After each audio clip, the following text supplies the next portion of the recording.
because I'm in transit right now. I might just drop off if I just switch it off. So yeah, I won't say that I was very shocked by the results today. But would it set a stage for 2024? I can't completely say that as well.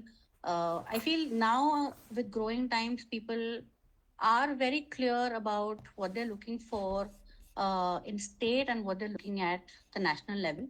The differentiation is clearer and clearer. As we've also seen, that has been the case with Karnataka and Himachal. I feel that people are looking for a strong state leadership, and in the absence of a strong state leadership, is when a specific party is able to take lead, whether or not they have a strong, a central pitch or not. So I feel that while this is a huge morale boost for BJP and it's definitely going to set tone, but we still have a lot of scope. And the interesting part being the fact that BJP today is seen more in the intangible aspects of how in the international arena BJP has been able, or Modi has been able to catapult our image in the global forum, and that remains to be seen. And that image is percolated down at the grassroots level, through mediums of social media at the last mile, and something that has not happened much in the discourse in the last, maybe 10-20 years. So it's very interesting that it's a mix of how state leadership is also viewed, but at the same time, a nationalistic or international space is also occupying the mind um, of the voters. So yeah. Yeah, I think we rightly pointed this very tangible part of Indian politics. I'll move to the Tejaswini. Tejaswini, you have been quite active in the southern Indian politics, looking the Telangana and especially the southern Indian states. So, and looking the last 1 decade, especially in southern Indian states and their politics, we'll find the Congress feels very secure in southern state when it comes to northern state and central India. So, and even looking the Telangana results, Congress is reaching to the very strong majority. So how do you see this, especially this new secure zone of Indian Congress Party, especially looking the defeat of Bharatiya Rashtra Samiti, I think later converted to TRS. So how do you see this instances? First of all, thank you to everyone on the panel and for holding this session. If you look at South on the whole, where basically Telangana today, Congress has proved its majority, and BRS is trailing today. Also, if you look at South on the whole, this is an indication of Congress becoming stronger for the fact that regional parties somewhere are unable to meet the needs, and the pulse of people is basically either the regional party or something against it, which is basically Congress. Now, if you look at BJP and the trends of BJP in the South especially, today itself is an example that, BJP has been able to create its entry in Telangana through its bipoles. And now today, if you look at Telangana election results, the vote share of BJP has increased and that of MIM has decreased, which is a very interesting trend from today's observation.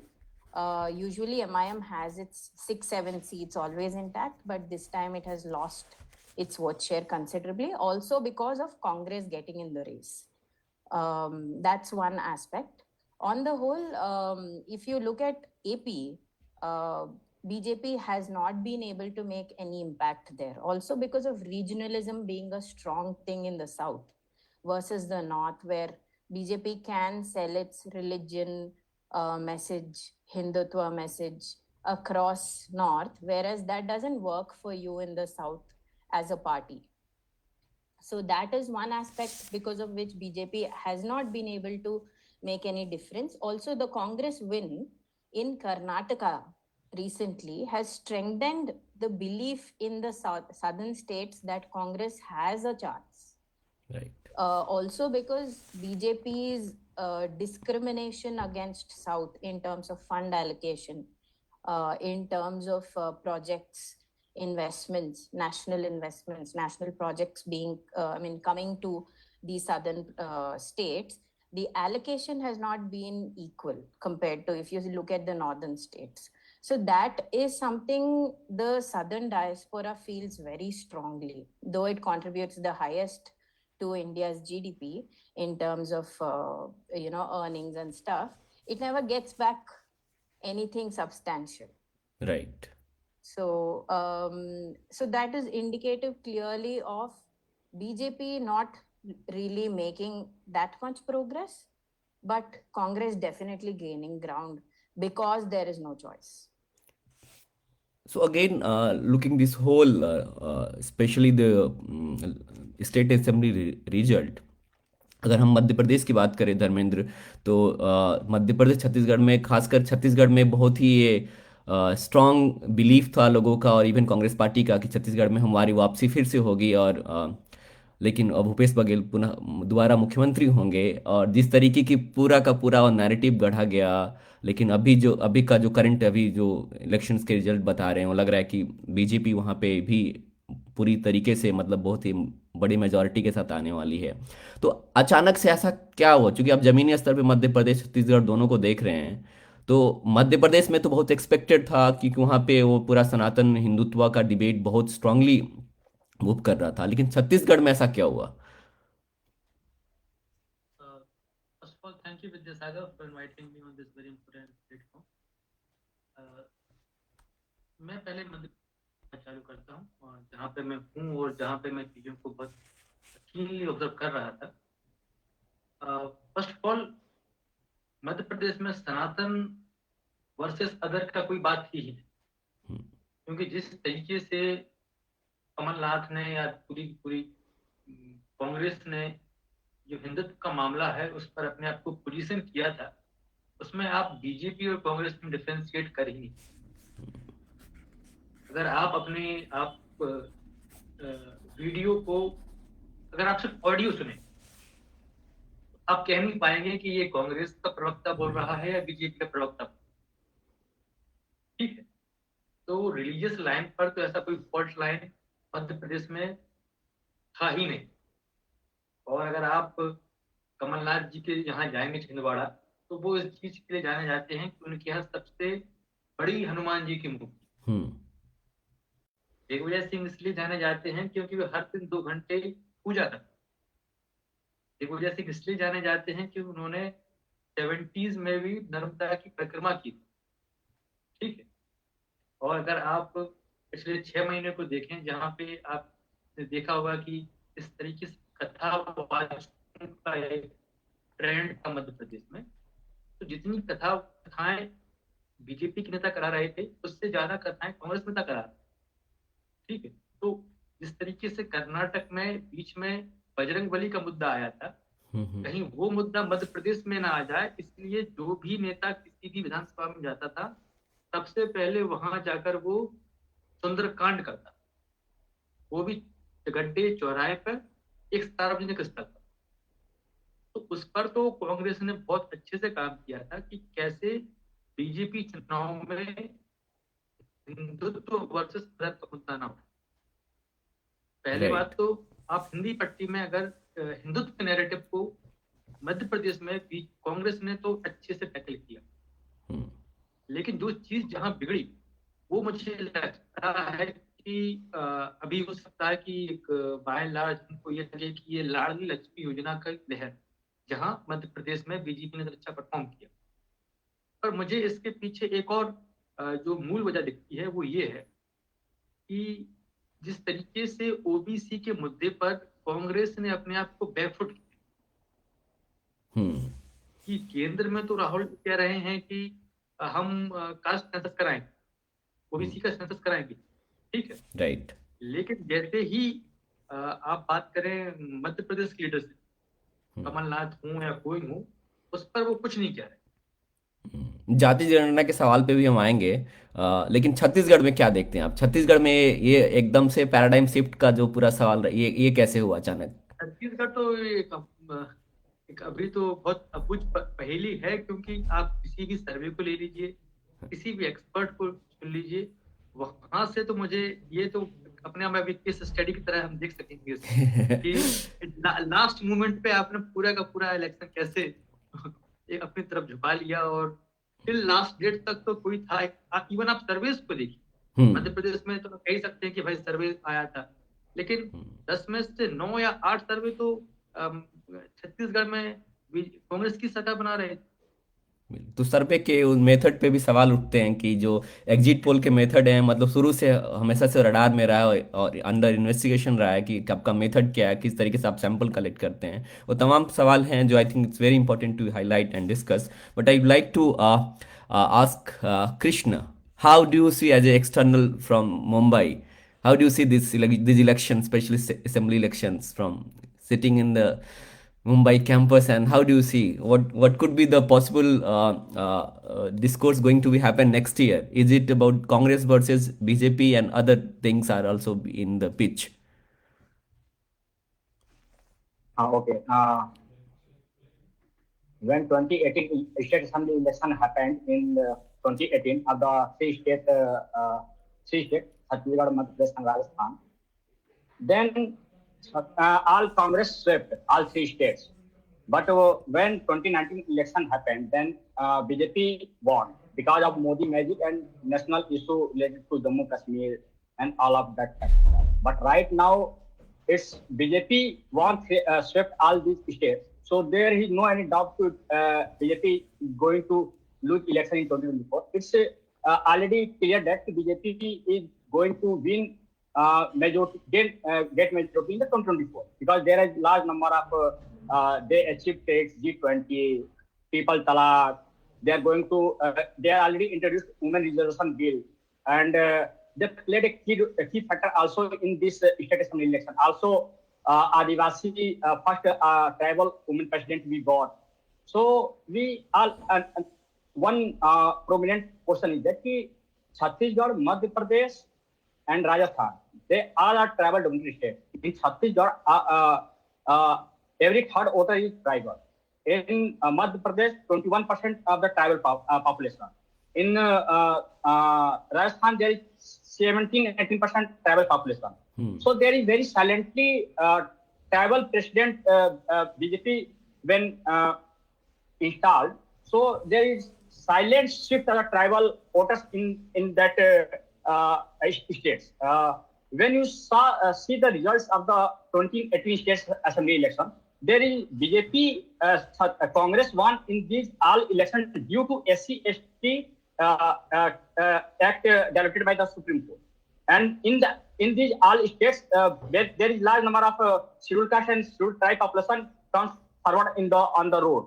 And because of the BJP angles, scheduled caste and scheduled tribes voted against BJP to Congress. Then there is the internal survey done by the Bharatiya Janata Party, and they realized that the tribal voters and Dalit voters is very important for us, and they shifted to Congress. That's why Congress won. They worked very closely in this election. First law minister after the Dr. Ambedkar, second Dalit minister, law minister is appointed by BJP in this cabinet. Arjuna Meghwal come from the Rajasthan. And there is lots of atrocity cases. Right now, NCRB data reports saying that Rajasthan is the topping in order to crime against Dalit, and second on the number of the crime against the tribal. So they installed tribal president and they installed law minister. So there is a huge message convinced against and empowerment to Dalits and tribal. So they voted in Rajasthan. And when you see the one person from Brahmin community doing P on the Adivasi person, so CM Shivraj Singh Chauhan called him in his office and given gifts and also demanded sorry from the community and from that person also, and supported him. So there is the consciousness going on in the security consciousness.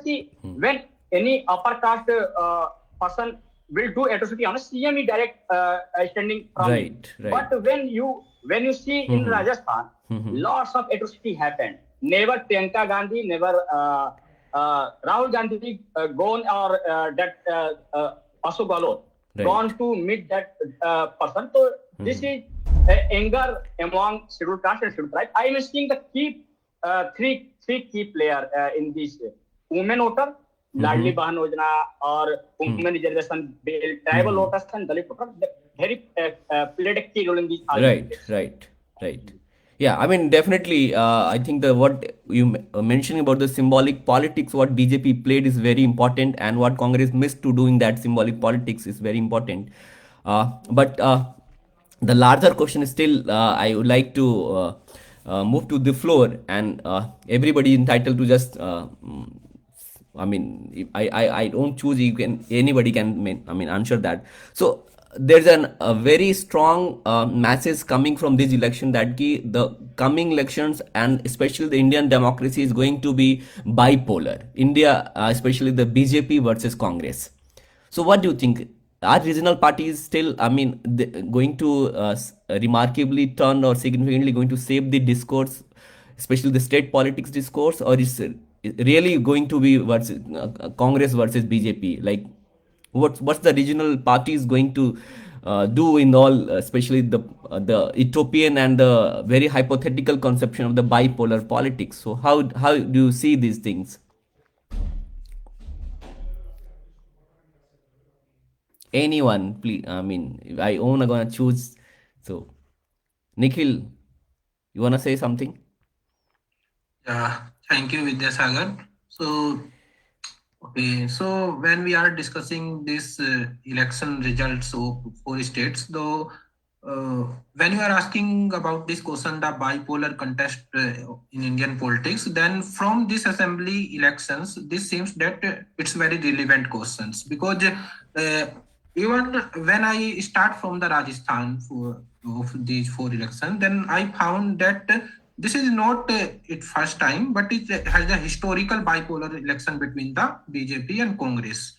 And even in Madhya Pradesh too, in initial stage too, like in last assembly election too in 2018, BJP and INC almost shared equal vote percentage of share. Like BJP had 41% and Congress had 40.89%. So it's almost bipolar was there, even this time too.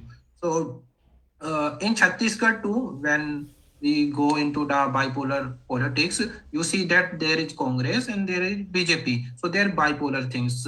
But of course, when we go into the Telangana, even, before 6 months of the elections, even Tejaswini has been working on South Indian politics, then she must be knowing that before 6 months, then it was almost, we are thinking that it's DRS or KCR will win or sweep. And then even what we had projecting that BJP was getting more seats, and then its president was removed, and then it's like its organization structure disturbed. But again, the Congress won. Okay, so it's again, Congress is getting good percentage of vote and seats this time, and KCR has reduced. Even BJP has increased its force from 1 seats to 8 seats, and last year it had won in Telangana around 7% of vote share, and it has increased to almost double, like 14% of vote share. So BJP has got some momentum, like after MCD election in Hyderabad and then in assembly elections, and Congress even had more extension of like bipolarity in the state. Prajakta, I would like to know from you, as you quite closely working with Aam Aadmi Party. So, and Aam Aadmi Party is a ally of the India Alliance. So, how do you see the future of Aam Aadmi Party, especially especially in context of upcoming national elections? So, how do you see? Because there was a very important proverbs moving, especially in the room, that ki badi machliyan choti machliyon ko kha jati hain. So what's your take on that? Yes. See, there are a couple of things. One is that centrally, instead of this binary of BJP versus Congress, when we look at voters are looking at what is the narrative that is getting set. I mean, BJP has a very clear idea of the country and where they are heading. And there is a narrative that Congress has, and now all these regional parties also have their individual narratives for the state and their visions for the nation. Now, if India Alliance, now we have the upcoming meeting on the 6th. If India Alliance doesn't look at only a common minimum program, because the voters are not interested in a common idea or a minimum idea. Nobody wants minimum governance. Right. I mean, if we have to defeat, India Alliance has to collectively defeat BJP, the narrative has to be sharper. Right. It has to be better. Right. And it has to sound possible. Because the voters are thinking that will Congress and AP and TMC and all these parties will be able to set their agendas aside for the country or not. And that's what people are looking at. Now, I don't want to sit here and do, party promotion right now. We'll keep things objective. I feel that coming days it'll be very clear as to what is the kind of seat sharing, number one, that we are looking at, because you cannot deny, I personally feel that the states where the regional party is stronger, Congress should step aside. And if the Congress is sharper in that state or has more stronger presence, the other party should take a back seat or rather, support the candidates of Congress. So, this is one way of operationally working things together. But, if beyond this, one is the face of India Alliance that needs to come up really quickly. Will that translate into a PM face also or not? That is to be seen. But more than anything else, I feel if the people are convinced and the India Alliance sounds promising with clear idea of what is the what is a dent to the 5 trillion economy that we are talking about, what are the larger economic or social goals that we are looking at, क्योंकि सिर्फ मोहब्बत की दुकान तो नहीं चलने वाली, ये नहीं होने वाला कि आप सिर्फ मोहब्बत, मतलब I mean I'm digressing a bit. India is a sort of anti love country. ज्यादा मोहब्बत नहीं चलती यहाँ पे वैसे भी. तो आपको एक सोशल और इकोनॉमिक बेस देना पड़ेगा जो एक नया तरीका हो सोचने का. अगर वो विजन नहीं आता है तो we will keep falling in this traps of Hindu Rashtra. तो इसका ऑल्टरनेटिव क्या है? वही नहीं. और हम पिछले 70 सालों में बार बार नहीं जा सकते. सो एक नया रियलिटी क्या है और कलेक्टिवली अगर हम नहीं देख पाए उसको तो, और वो तुरंत नहीं हो पाया अगर इस दिसंबर के अंत तक, तो मुझे लगता है फिर बहुत ही मुश्किल है कुछ कहना. फिर वो बाकी की बातें सिर्फ अरिथमेटिक, यहाँ पे इतने नंबर उतने सीट, वो सब कैलकुलेशन के आधार पे ही कुछ हो सकता है. अदरवाइज वो एक कॉन्क्रीट प्लान नहीं बन पाएगा अगर हम दिसंबर तक इंडिया अलायंस कंफर्म नहीं होता. So that's my answer. Right, very valid. Dharmendra, आप कुछ कहना चाहते हैं? मुझे लगता है कि जो आपके सवाल से बात चल रही है कि रीजनल पार्टीज का क्या, मुझे लगता है कि जब कांग्रेस हिंदी हार्टलैंड राजस्थान, मध्य प्रदेश और छत्तीसगढ़, जहां पर वो खुद एक मेन अपोजिशन पार्टी है या मेन क्लेम कर रही थी, जब वो वहां ही सत्ता में नहीं आ पाई, जब कल के दिन इंडिया अलायंस में सीट शेयरिंग होगा तो ऑब्वियस है कि जो रीजनल पार्टीज हैं वो अपना शेयर बढ़ाने को लेकर बात करेंगी. तो कल के दिन जब एक बार्गेनिंग टेबल पर कांग्रेस 2024 को लेकर अपनी बात रखेगी, छत्तीसगढ़ स्पेशली मध्य प्रदेश को हारने के बाद, अगर आप सारे एनालिस्ट को सुन रहे हो या पहले भी आपने एक्सपर्ट्स को सुना हो, तो मध्य प्रदेश का इलेक्शन इसलिए जरूरी था क्योंकि कांग्रेस जब इंडिया अलायंस में अपनी बात रखेगी, मध्य प्रदेश में उसने जिस तरीके से समाजवादी पार्टी या अदर पार्टी को मना किया अलायंस को लेकर, इसी बात पे किया ना कि यहाँ पर मेन पार्टी हम, यहाँ बीजेपी से हम लड़ रहे हैं. right. आप कौन है साहब? लेकिन जब आप इस क्लेम के साथ चुनाव लड़ने जाते हैं और आप कितनी बुरी हालत, आप देखिए, मैं देख रहा था अभी 168 सीट, तकरीबन 48.85% वोट है बीजेपी को, कांग्रेस को सिर्फ 40%. हालांकि अभी इस पर नहीं कर सकते, लेकिन अभी जो रुझान आ रहा है उसके यानी बीजेपी और कांग्रेस में लगभग 7% का फर्क है. पिछली बार जहां की मुश्किल से 0.1% का फर्क. राइट. तो आपने अपनी पोजीशन को स्ट्रेंथन ना, करते हुए अधिक हुए। तो कल के जब आप सीट शेयरिंग को बैठेंगे तो बड़ी मछली छोटी मछली को नहीं खाएगी। कई सारी छोटी मछलियों को देखकर हो सकता है कि बड़ी मछली को पीछे हटना। तो मुझे लगता है कि कांग्रेस का इस समय तो बहुत 2019 से भी कमजोर स्थिति में है, क्योंकि 2018 में तो कम से कम तीनों जगह पे कांग्रेस जीती थी, राइट छत्तीसगढ़, राजस्थान, लेकिन अभी तो वो हार गई। तो जब आप अलायंस में जाएंगे तो किस बेस के साथ जाएंगे, किस अथॉरिटी के साथ जाएंगे, वो एक बहुत बड़ी बात निकल कर आए। और मैं आपको बता दूं कि अब समाजवादी पार्टी भी मध्य प्रदेश में भी अपने आप का क्लेम बढ़ाए, तो बिल्कुल कांग्रेस के लिए डिफिकल्टी होती जा रही है। Tejaswini, you would like to say anything? Yes. So, with respect to the bipolar discussion, I think about the India alliance, there is also a concerning factor of delimitation that is a major concern for the regional parties and smaller states and, states with lesser representation. So when there is the entire prospect of many states losing their parliament seats and their representation because of the delimitation that the BJP may bring. So how Congress in the India Alliance will take a stand on this? What is its understanding and where it will stand with respect to this? Because a lot of seats, like for example, because delimitation is based on population, a lot of states may lose out on the representation aspect. South especially may lose out a lot in the aspect, apart from, I think, northeastern states.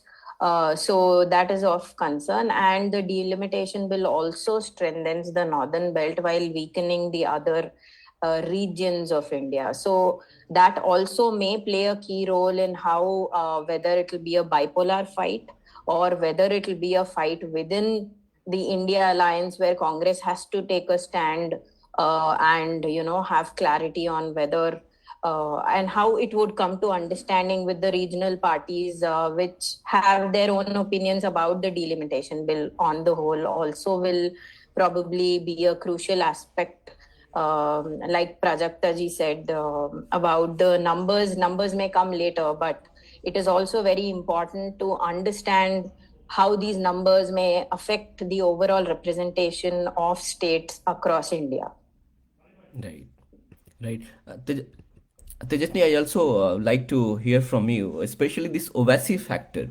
And if you look at the Telangana election, I mean, when it comes to national election or any other state election, he was just contesting all seats. But when it comes to Telangana election, he was just, I think, 9 or 10. I mean, if I'm not wrong.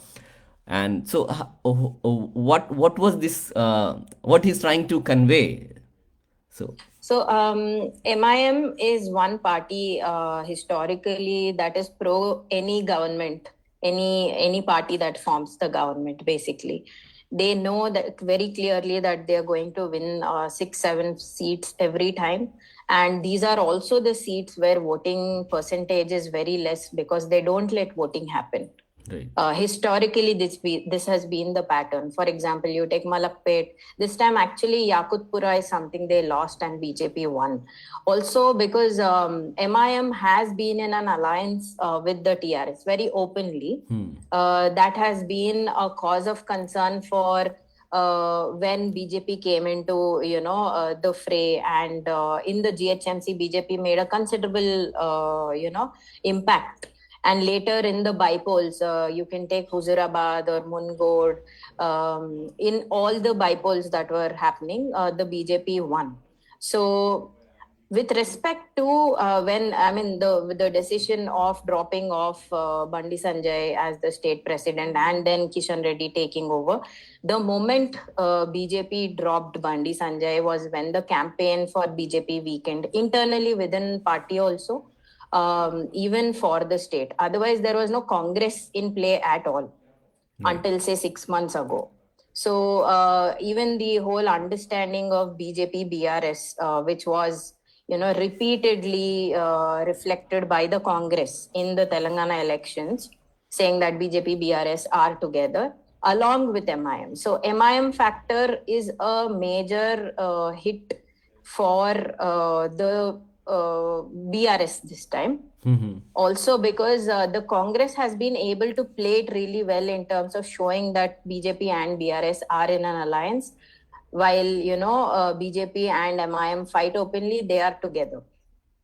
So this message has been very good. And with respect to Owaisi, they know that only in the older parts of the city they have the stronghold. If you look at the election trend for today, within the GHMC, as in the city limits, basically, the urban segment, the BRS has won the seats.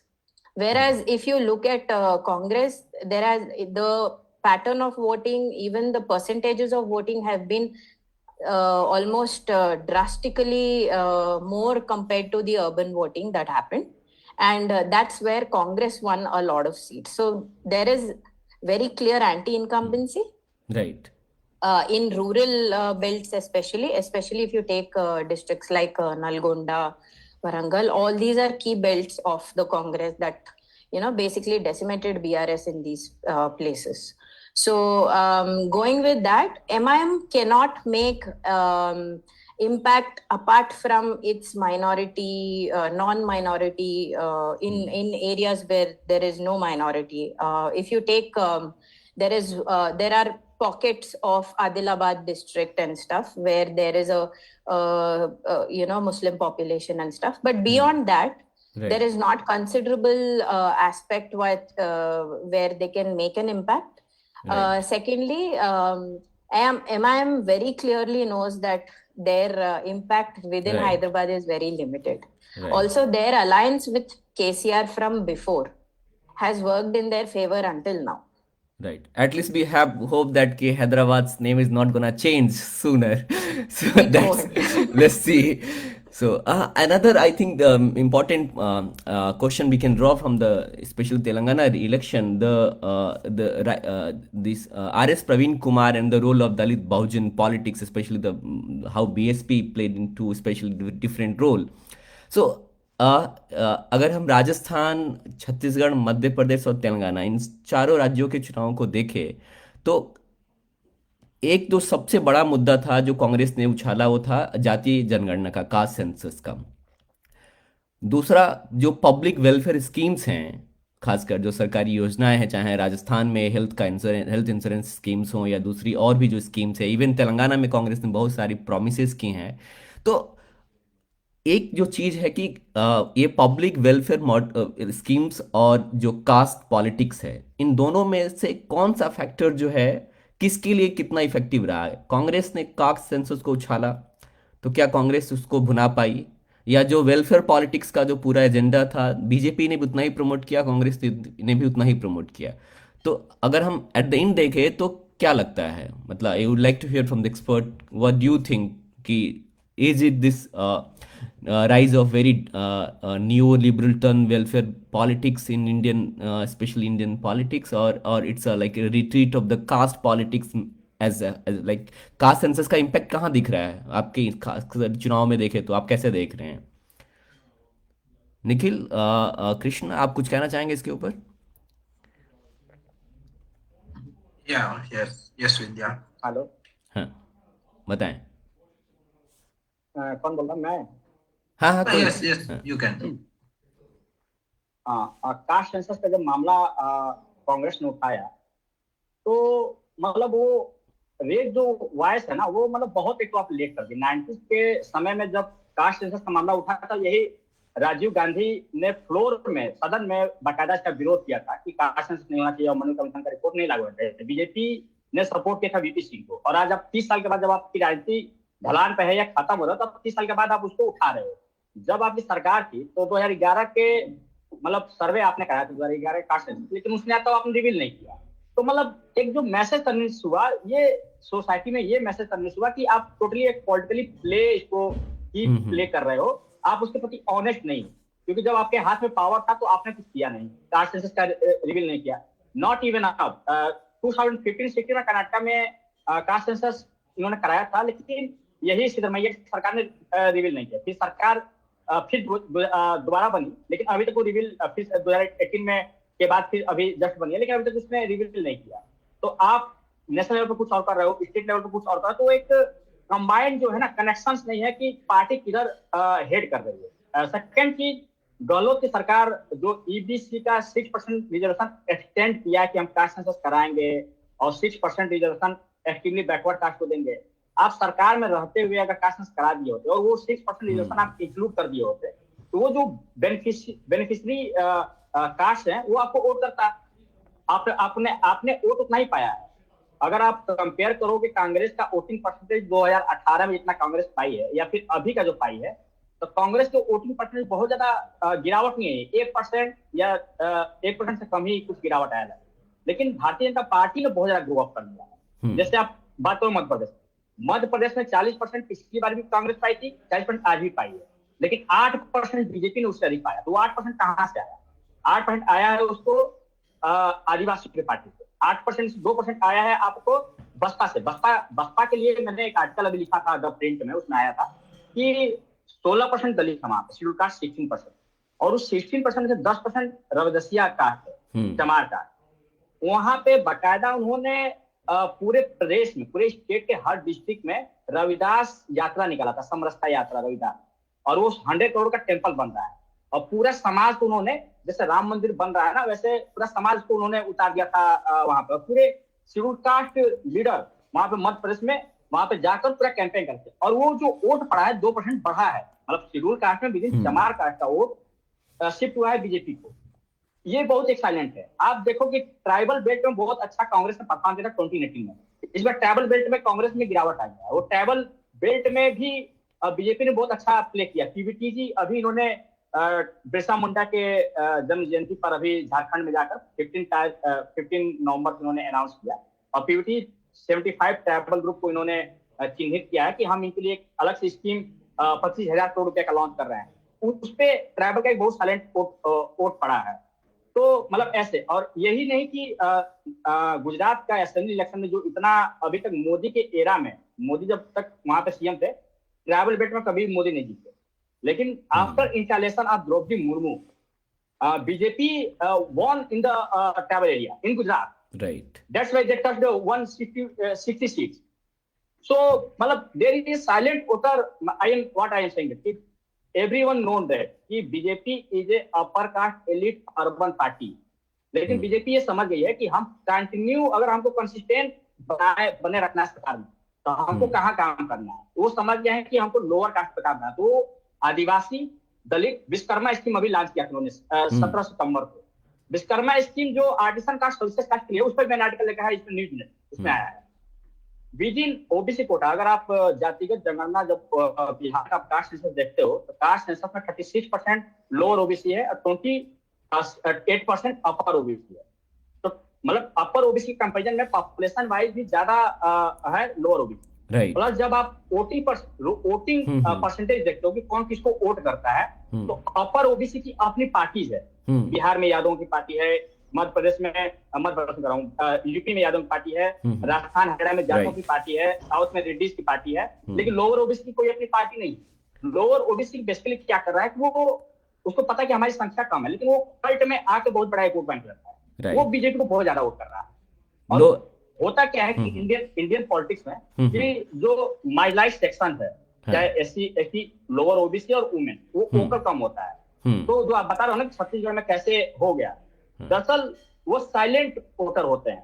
जो marginalised section होता है, दबा कुचला शोषित समाज होता है, वो साइलेंट, बोलता नहीं सड़क पे जाता। बोलता कौन है? जो डोमिनेंट कास्ट होता है, क्योंकि उसको लगता है कि हमको कोई बोलेगा नहीं, वो बोलता है। लेकिन वो उसका वोट का महत्व और अंबानी वोट का महत्व एक ही है ना, वो जाके वोट कर रहा silently. And you think BJP was very actively, I mean, able to mobilize the silent voters, especially what you speaking, the marginalized SC, ST and extremely backward caste community, and Congress who don't able to do that, right? Yes. Okay, we'll come to Congress that. Is playing, yes. Congress is playing double role. If you go to Chhattisgarh, Kurmi caste is 14%. Right. Bhupesh Baghel is Kurmi. But there is also Sahu caste. And Sahu caste, BJP installed Sahu as a state president of Chhattisgarh. and also state president, state opposition leader of the from Adivasi. So they are BJP is claiming that I am promoting maybe in the next when we won state assembly, there will be Adivasi seat. Right. Go in Right. Chhattisgarh, Right. in Chhattisgarh. Right. Two leaders they promoted, two leaders, and Markam and one also opposition leader. So they're promoting side, then they are not vocal, but they are promoting. Right. Right. Nikhil, what's your thought? Where was the Yes. caste issue? What is did Yeah. with the Congress? What do you think? So Very precisely answer. नहीं, इस चुनाव में मोदी जी ने कहा कि गरीब, महिला, किसान और युवा ये ही मेरी जाति है। Right. तो मोदी जी की जाति की डेफिनेशन थोड़ा अलग है। जो कांग्रेस की डेफिनेशन ऑफ जाति है कि ओबीसी जाति का रिप्रेजेंटेशन नहीं, तो वो मुद्दों से हटका के अभी जब उन्होंने मध्य प्रदेश में और राजस्थान में कहा कि गरीब, महिला, किसान और युवा ये ही मेरी जाति है, मुझे इन्हीं का विकास करना है, तो इसमें सभी सेगमेंट ऑफ द सोसाइटी के लोग आ जाते हैं। तो बात अगर देखो बीजेपी की सोशल इंजीनियरिंग को हमें मानना पड़ेगा कि चाहे राजस्थान में हो या मध्य प्रदेश या छत्तीसगढ़ और अब तेलंगाना में, तो वो बहुत माइक्रो लेवल पे जाके पूरा सोशल इंजीनियरिंग करती है और यही फायदा है उसको राजस्थान में भी मिला, मध्य प्रदेश में भी मिला। दूसरा जो आपने बात की है वेलफेयर पॉलिटिक्स या फिर डीबीटी डायरेक्ट बेनिफिट और ट्रांसफर की, तो इनफैक्ट चुनाव के बीच में ही प्रधानमंत्री किसान सम्मान निधि योजना के तहत राजस्थान और मध्य प्रदेश के किसानों के खाते में पैसा भेजा गया। लेकिन जब ही तेलंगाना में चुनाव हो रहा था, तो जब ऐसा केसीआर कर रहे तो इलेक्शन कमीशन ने उनको मना कर दिया कि आप ऐसा नहीं कर सकते। तो ये एक इलेक्शन कमीशन का भी ये इसमें रोल देखने को नजर आता है। लेकिन जब हम कास्ट की बात करते हैं तो इसमें भी बीजेपी का एक सिंपल फॉर्मूला रहता है जिसे मैं यूज करता हूँ, कैन, CAN, कैन, कि वो ओपोजिशन पार्टी को कहती है कि ये casteism, A for appeasement and N for nepotism, कि हमेशा चुनाव में इन तीन मुद्दों को लेके आगे बढ़ती है। वो कास्टिज्म की दूसरी पार्टी चाहे कांग्रेस हो या क्षेत्रीय दल हो, वो कास्टिज्म को प्रमोट करती है। दूसरा वो अपीजमेंट यानी अपीजमेंट की राजनीति को आगे बढ़ाती है, चाहे वो ओबीसी हो, कांग्रेस हो। इनफैक्ट बीजेपी ने तो ये कहना स्टार्ट कर दिया है कि तेलंगाना में सिर्फ अब वहां रह गई है क्योंकि वहां पे मुस्लिम वोटर ज्यादा थे, इसलिए तेलंगाना में जीते, बाकी जगह नहीं जीते। ये बीजेपी और वक्ताओं का मैं बयान सुन रहा था। तो और नेपोटिज्म तीसरा, क्योंकि रीजनल पार्टी में ये भाई भतीजावाद कुछ ज्यादा चलता है, तो इसके आधार पे वो चलती है। और उसके बाद में जो डायरेक्ट बेनिफिट ट्रांसफर है ये सब हो जाता है। और जैसे 5 किलो अनाज 5 साल के लिए बढ़ा देना, ये, और या फिर अभी जो लाडली बहना योजना जो मध्य प्रदेश में भी लास्ट टाइम पे देखने को मिला और अभी भी, तो ये बीजेपी को बहुत फायदा करता है और बीजेपी इसको बहुत कुशल तरीके से लागू करती है चुनाव में और इसका इनको फायदा नजर आता है पूरा। मेरा सवाल ये था एक्चुअली कि कास्ट सेंसस जो जाति जनगणना है उसको मुद्दा बनाने से कांग्रेस को क्या फायदा हुआ या नुकसान हुआ, पहली बात तो ये।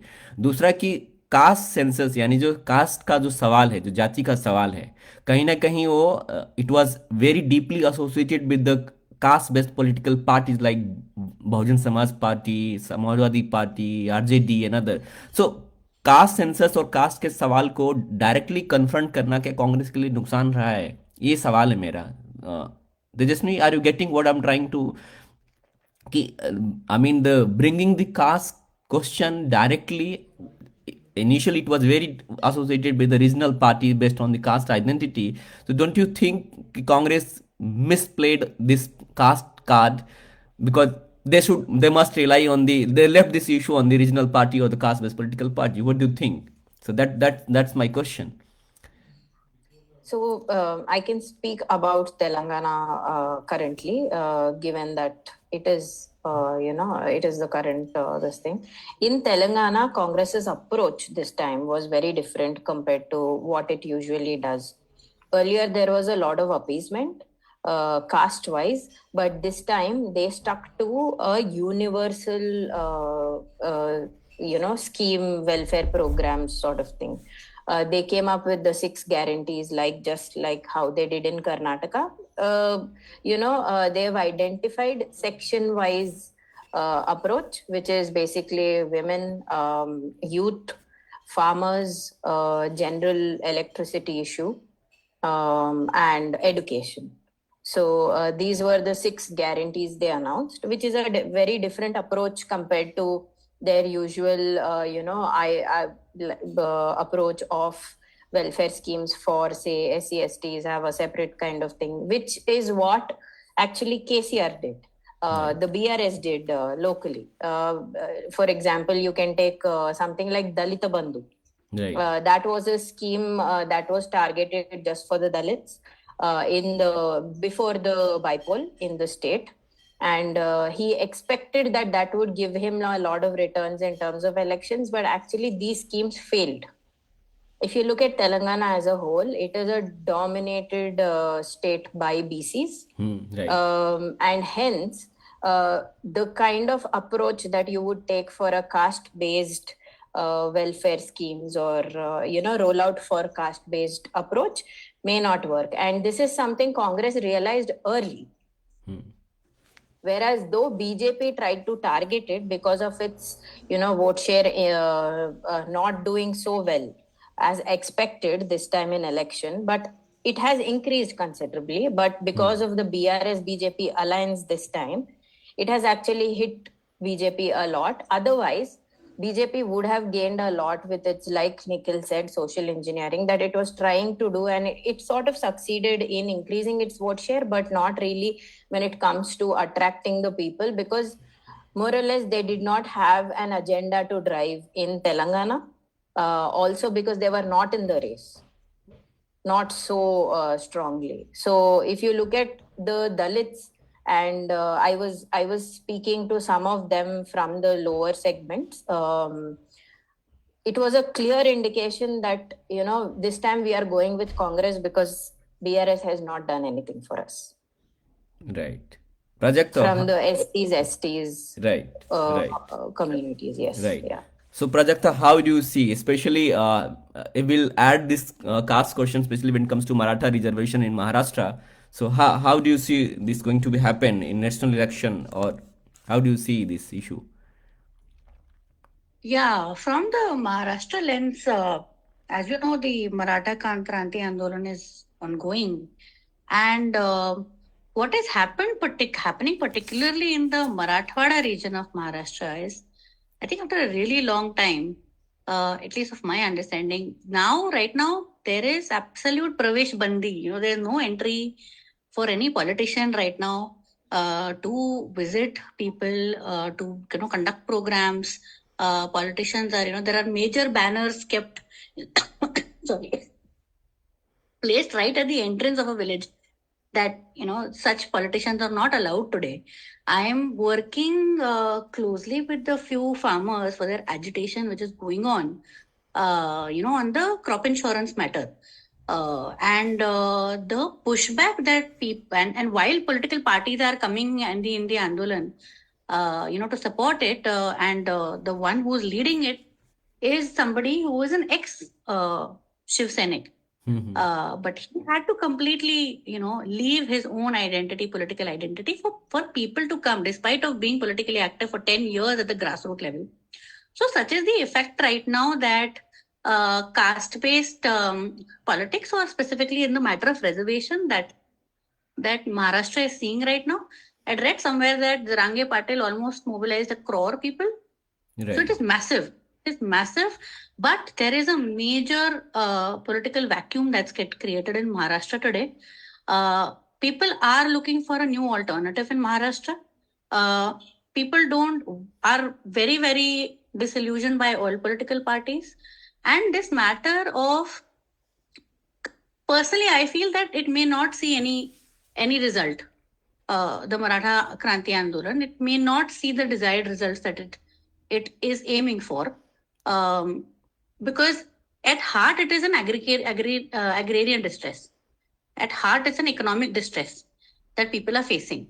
Right. And it's also now turned around into fighting a battle between 2 communities now, or multiple communities. Right. So earlier, politicians were getting trolled badly by everyone, where that even somebody of a stature of Sharad Pawar has not been able to do anything in this matter Right. for so many years. And there is a lot of pushback for him as well. And people from different communities, all caste groups, were aligning in support. There are a lot of Dalit political parties representing parties. They were, so there was a lot of support from OBCs also for the Maratha Kranti Morcha as well. And when this consolidation was happening, political parties were feeling, the established were feeling sidelined. So then they decided to push back and start creating rifts again within these communities, right? So what is happening is the discourse is not going to go anywhere, is what I understand. It will not see any result. It will just create a lot of storm around the issue. But at the heart, if a new if a new party or a new agenda doesn't come up really for the agrarian crisis or an economic model for Maharashtra, it's a sad situation, and probably Maharashtra will be looked at the most in the 2024 Lok Sabha elections. Right. So discourse is not going anywhere. It will be here as much. Yeah, Yes. that's very valid point you raised. Dharmendra, Madhya Pradesh के में आपको क्या लगता है? ये जो सवाल था जाति जनगणना का, क्योंकि आप वहाँ पे रह रहे हैं, वहाँ पे आप देख रहे हैं राजनीति को करीब से, तो क्या ये कॉन्शियसनेस था जैसे बाकी जो उत्तर भारत के जो राज्य हैं, खासकर बिहार उत्तर प्रदेश में देखें हम, तो जातिगत जनगणना को लेके जो मास के अंदर भी जो कॉन्शियसनेस, जो चेतना है, जितनी मजबूती से दिखती है, तो क्या मध्य प्रदेश की जब बात की जाए, छत्तीसगढ़ की बात की जाए, और राहुल गांधी ने अपने तमाम भाषणों में, रैलियों में इस बात को उन्होंने हाईलाइट किया कि कास्ट सेंसस जो है हमारा एक इम्पॉर्टेंट एजेंडा है और हमारी सरकार आएगी तो हम उसको करेंगे, नेशनल लेवल पे करेंगे।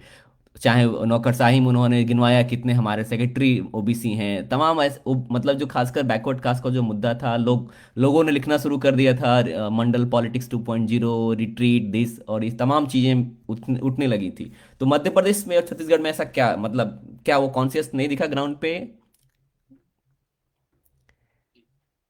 देखिए, पहले तो हमें समझना होगा कि आपका नेता क्या कह रहा है और आपका संगठन क्या कह रहा है। राइट। राहुल गांधी जी पहले तो मतलब इस बात को समझने के लिए कि क्या कांग्रेस का संगठन आज स्थिति में है कि वो अपनी किसी भी बात लोगों तक पहुंचा सकता है या उन्हें कन्विंस कर सकता है। राइट। पहली तो ये, जिसमें हमने अभी तक देखा है कि वो लगातार लोगों को बात समझाने में किसी भी मुद्दे पर विफल रहे। अब हम आते हैं कास्ट सेंसस। तो अगर आप मध्य प्रदेश में कांग्रेस का ऑर्गेनाइजेशनल स्ट्रक्चर देखेंगे तो उसमें कोई ऐसी वैचारिक नीति नहीं है कि वो कोई, जैसे कि मैंने आपसे शुरू में कहा था कि धर्म के मुद्दे पर आप बीजेपी कांग्रेस में फर्क नहीं करते। और वैसे ही जाति के सवाल पर भी अगर आप देखेंगे कि कांग्रेस का एक बड़ा नेतृत्व वही भाषा बोलता है जो हो सकता है बीजेपी के नेता को।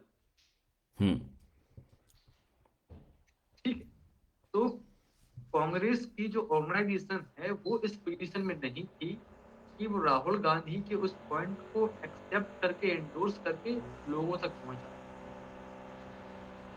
तो सिर्फ ऊपरी नेतृत्व क्या कह रहा है इससे बात नहीं जमी।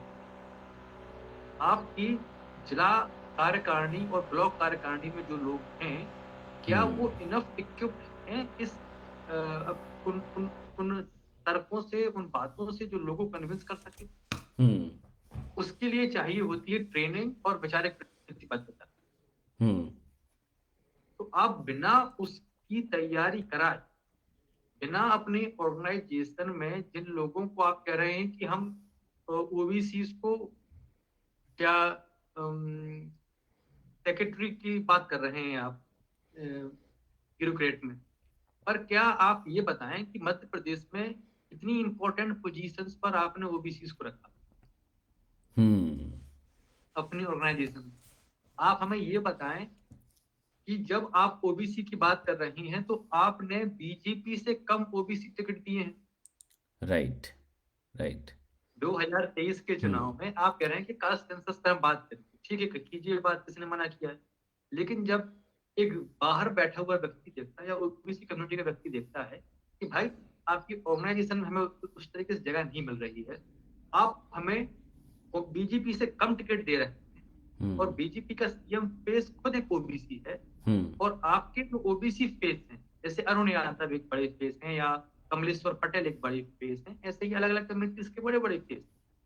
इस चुनाव में आपने उनको, कमलनाथ जी ने सारी कमांड अपने हाथ में रखते हुए सब अदर लीडर्स को साइडलाइन कर, राइट। तो सिर्फ किसी रैली में ये कह देना कि हम कास्ट सेंसस कराएंगे या ओबीसी ब्यूरोक्रेट्स की कुछ गिनती कर देने का जो आपने जुमला फेंका, लेकिन आपका संगठन में रिप्रेजेंटेशन, आपका टिकट डिस्ट्रीब्यूशन, जो आपके संगठन में लोग काम कर रहे हैं उनका आइडियोलॉजिकल क्या बैकग्राउंड है, उनकी क्या रीजंस पुटअप कर रहे हैं वो, उसमें तो आप कहीं नहीं। राइट। ठीक है, और मैं आपको एक एग्जांपल दूं कि अगर आप बात करें राजस्थान, तो वहां पे कोई सिटिंग एमएलए थे जो कि कास्ट सेंसस का मुखालफत कर रहे थे। तो आप कांग्रेस की इस पूरी कार्यकारिणी को समझिए कि आपके जो सर्वे सर्वा हैं वो कास्ट सेंसस की बात कर रहे हैं, और आप एक सिटिंग एमएलए राजस्थान में उसके विपरीत बात कर रहे हैं। राइट। तो जिस तरीके से एक बीएसपी का कैडर अपनी बात को रख सकता है कास्ट पर, उस तरीके से वो उस तरह की बात आप कांग्रेस के कैडर से एक्सपेक्ट नहीं कर सकते। राइट। सो पूरा मिसप्लेस्ड इशू रहा है कांग्रेस का, मुझे लगता है कि ये बैकफायर किया। राइट। तो आप ये कहीं ना कहीं आप ये भी कह रहे हैं कि जो संगठन है, कांग्रेस संगठन है या जो कोई भी पॉलिटिकल ऑर्गेनाइजेशन है, जो उसका स्ट्रक्चर है और जो डिसीजन मेकिंग जो स्ट्रक्चर है, खासकर उस पर बहुत ज़्यादा निर्भर करता है कि पार्टी क्या निर्णय ले रही है, और जो ग्राउंड पे जो उसके कार्यकर्ता जो काम कर रहे हैं, जो वहाँ सक्रिय हैं, वो कैसे उस मैसेज को पहुंचा रहे हैं। आप अपनी बात कन्वे कैसे करें? राहुल गांधी तो घर जाएंगे नहीं। आप कोई बात दिल्ली से चली, वो भोपाल आए, भोपाल के बाद वो भोपाल मध्य प्रदेश के डिस्ट्रिक्ट में जाए, वहां से ब्लॉक से पंचायत। राइट। तो ये सिर्फ एक तरीके से एक रैली तक सीमित रह गया ये मुद्दा, उसके आगे नहीं थी। तो एक एक्यूजिशन ये हो सकता है कि जो भी मुद्दे, जो चुनावी मुद्दा, जो एजेंडा रहा है खासकर कांग्रेस और बीजेपी का, तो बीजेपी ने अपने सांगठनिक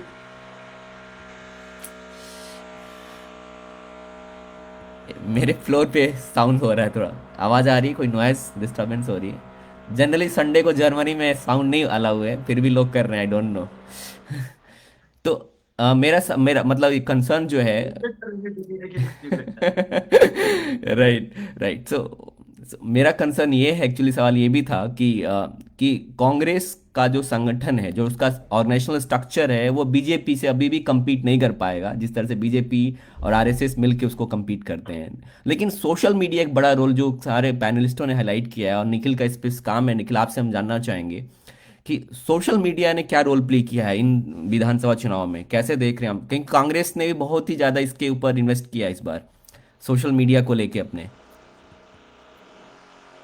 यस विद्यासागर, सो इन चुनावों में बेसिकली जो मुझे नजर आता है, अगर तेलंगाना से मैं शुरुआत करूं तो बेसिकली जैसा मैंने पहले भी बताया कि 6 महीने पहले अगर हम बात कर रहे हैं कि कौन फाइट में है, तो 6 महीने पहले बीआरएस या जो केसीआर की जो बीआरएस है, वो ऐसा लग रहा था कि क्लीन स्वीप द्वारा करेगी, या फिर ऐसा लग रहा था कि एक तरीके से कि बीजेपी सेकंड नंबर के लिए फाइट कर रही है।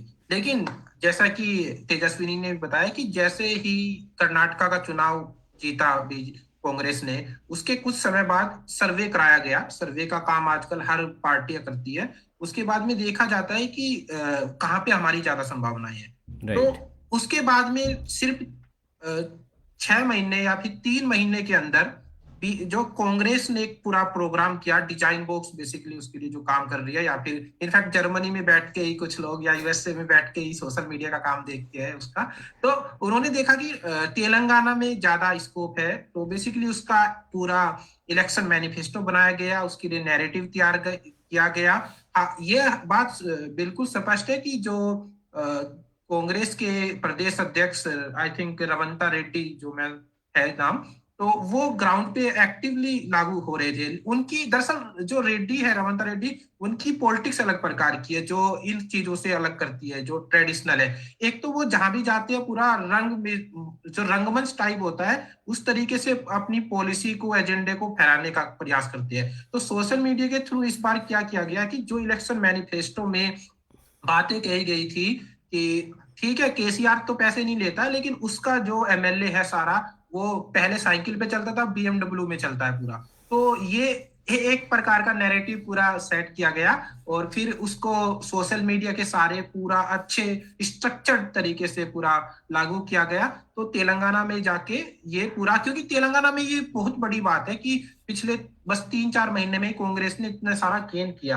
और ये बात हकीकत है कि कुछ समय से, 1-2 सालों से कांग्रेस ने अपनी सोशल मीडिया टीम में बहुत इन्वेस्ट किया है। और ये आपको दिख रहा होगा कि राहुल गांधी का ट्विटर हैंडल, फेसबुक या उसकी भारत जोड़ो यात्रा में जो सोशल मीडिया का यूज किया गया। इनफैक्ट बीजेपी या आम आदमी पार्टी जो मानी जाती थी कि अमित मालवीय या आम आदमी पार्टी के अंदर की ये एक डोमिनेंट है, वो है प्लेयर, आज के टाइम में कांग्रेस ने बहुत हद तक उसका स्पेस फिल किया है। और ये तेलंगाना की बात की हमने। अब हम बात करते हैं राजस्थान की, कि राजस्थान से पहले भी छत्तीसगढ़ की बात कर लेते हैं। दरअसल ये माना जा रहा था, जैसे कि धर्मेंद्र भाई ने भी बताया, कि ये कोई पचा ही नहीं पा रहा है कि छत्तीसगढ़ में कांग्रेस आ गई। उसका कारण क्या है कि सबने सोचा था कि जो भूपेश बघेल है, उन्होंने एक अपनी पहचान बनाई थी कि छत्तीसगढ़िया सबसे बढ़िया, वटेवर जो भी है, कि मैं सबसे बढ़िया हूं, या फिर उन्होंने जो भी पॉलिसी अपनाई उसको सोशल मीडिया के सारे खूब इस्तेमाल किया गया। लेकिन यहाँ पे फिर लास्ट टाइम में बीजेपी ने मोदी मैनेजमेंट, वो सब मोदी के सारे, और इनफैक्ट जो राइस की फसल है उसका एक बड़ा वो किया गया कि सबसे ज्यादा पैसा राइस के फील्ड में भूपेश बघेल सरकार किसानों को देती है। तो बीजेपी ने भी अपनी इलेक्शन मैनिफेस्टो में क्या किया कि जो कांग्रेस कहती है वो उसने डबल बोल दिया कि आप 1,000 देते हो, हम 2,000 देंगे। तो इससे क्या हुआ कि एक तरीके से, क्योंकि एंटी इनकम्बेंसी थी और ऊपर से फिर इलेक्शन मैनिफेस्टो तैयार किया गया और बीजेपी ने मोदी की गारंटी नाम से वो स्टार्ट किया, जिसकी वजह से उसको फायदा मिला। अब चलते हैं राजस्थान। मैं बेसिकली 2-3-4 बातें ऐड करना चाहता हूँ कि आप देखेंगे बीजेपी में जो राजस्थान की हिस्ट्री है, वो एक ऐसा इतिहास है चुनाव का कि बीजेपी जब भी जीतती है पूरी बहुमत सुनामी के साथ जीतती है। आपको 2013 का चुनाव याद हो कि बीजेपी ने 163 सीट्स जीती थी। ओके, वहीं कांग्रेस ने सिर्फ 21 सीटें जीती थी। ओके, तो वहीं 2018 में जब कांग्रेस जीती तो उन्हें 99 सीटें जीती और बीजेपी ने 73 सीट जीती। अब बात करते हैं 2023 की, जो आज चुनाव के नतीजे आए हैं। उसमें देखते हैं कि बीजेपी ने जीती है मात्र शायद 112, जब अब हम तक देख पा रहे हैं, और कांग्रेस भी मतलब एक रिस्पेक्टेबल डिफीट अभी जो मुझे नजर आ रही है कांग्रेस की, ये है पिछले 5 सालों में। ये बीजेपी की इतिहास है, 170 प्लस ऐसे जीती है राजस्थान में। लेकिन वोट शेयर आप देखेंगे 2013 में बीजेपी का 45.17% था, लेकिन कांग्रेस का 33.07। लेकिन इस बार जो वोट शेयर है वो ज्यादा डिफरेंस हमें नजर नहीं आ रहा है राजस्थान में। ओके, यही बात अगर हम करेंगे तो खैर ये तो बात हो गई जो वोट डिफरेंस की बात है, कि अभी भी मुझे जरूरी नहीं कि इसका इम्पैक्ट 2024 में होगा, जो मैं कहने का प्रयास कर रहा था। लेकिन मीडिया पे आते हैं, तो मीडिया ने सोशल मीडिया ने, बीजेपी ने वही इस्तेमाल किया जो वो हमेशा से करती है। जैसे एक ये कैन का नैरेटिव, कि कन्हैया लाल का जो आपने भी देखा होगा जो इशू हुआ उदयपुर में, तो उसको खूब हाईलाइट किया गया। इनफैक्ट खुद ये अशोक गहलोत ने अपने इंटरव्यू में कहा कि अगर हम हारते हैं तो ये समझ लेना कि ये सांप्रदायिकता अपनी काम कर गई, क्योंकि वो सोशल मीडिया के सारे बीजेपी का आप इस मामले में मुकाबला बहुत कम कर पाएंगे। और फिर मध्य प्रदेश में भी देखने को मिला हमें कि मध्य प्रदेश में लाडली बहना योजना ये स्टार्ट हुआ, लेकिन उसका प्रमोशन इतना किया गया सोशल मीडिया के सारे या ये सभी।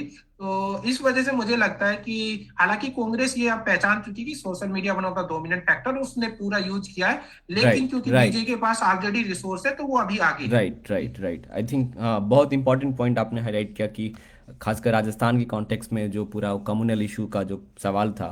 लेकिन अभी हमारे साथ कुछ कलीग भी हमारे जुड़े हुए हैं, सो हम लोग उनसे भी सुनना चाहेंगे कि what's what they are thinking about these state assembly elections, what's their thought, and probably इस interaction में उनका भी contribution हम ले सकते हैं. So I'll ask Sushma. Sushma, can you hear me?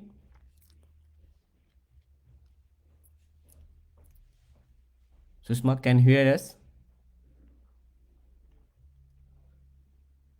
Okay, so we'll come back with to talk to Sushma, and we have Shaurya, Ramjan, Ganesh. Ganesh, what's your thought? Where is the anger of the Dalit voters in this state assembly election? What do you think?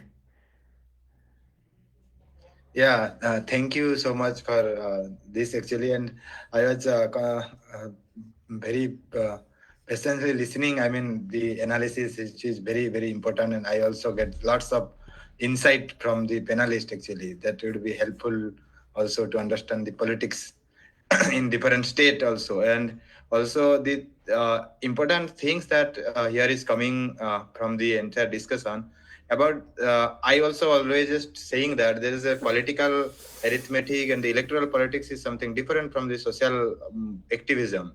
That is my stand would be coming here, because since when the Rajasthan case was saying by this kind of increasing of the violence, crime was happening in the last decades, I mean in the time of Gehlot.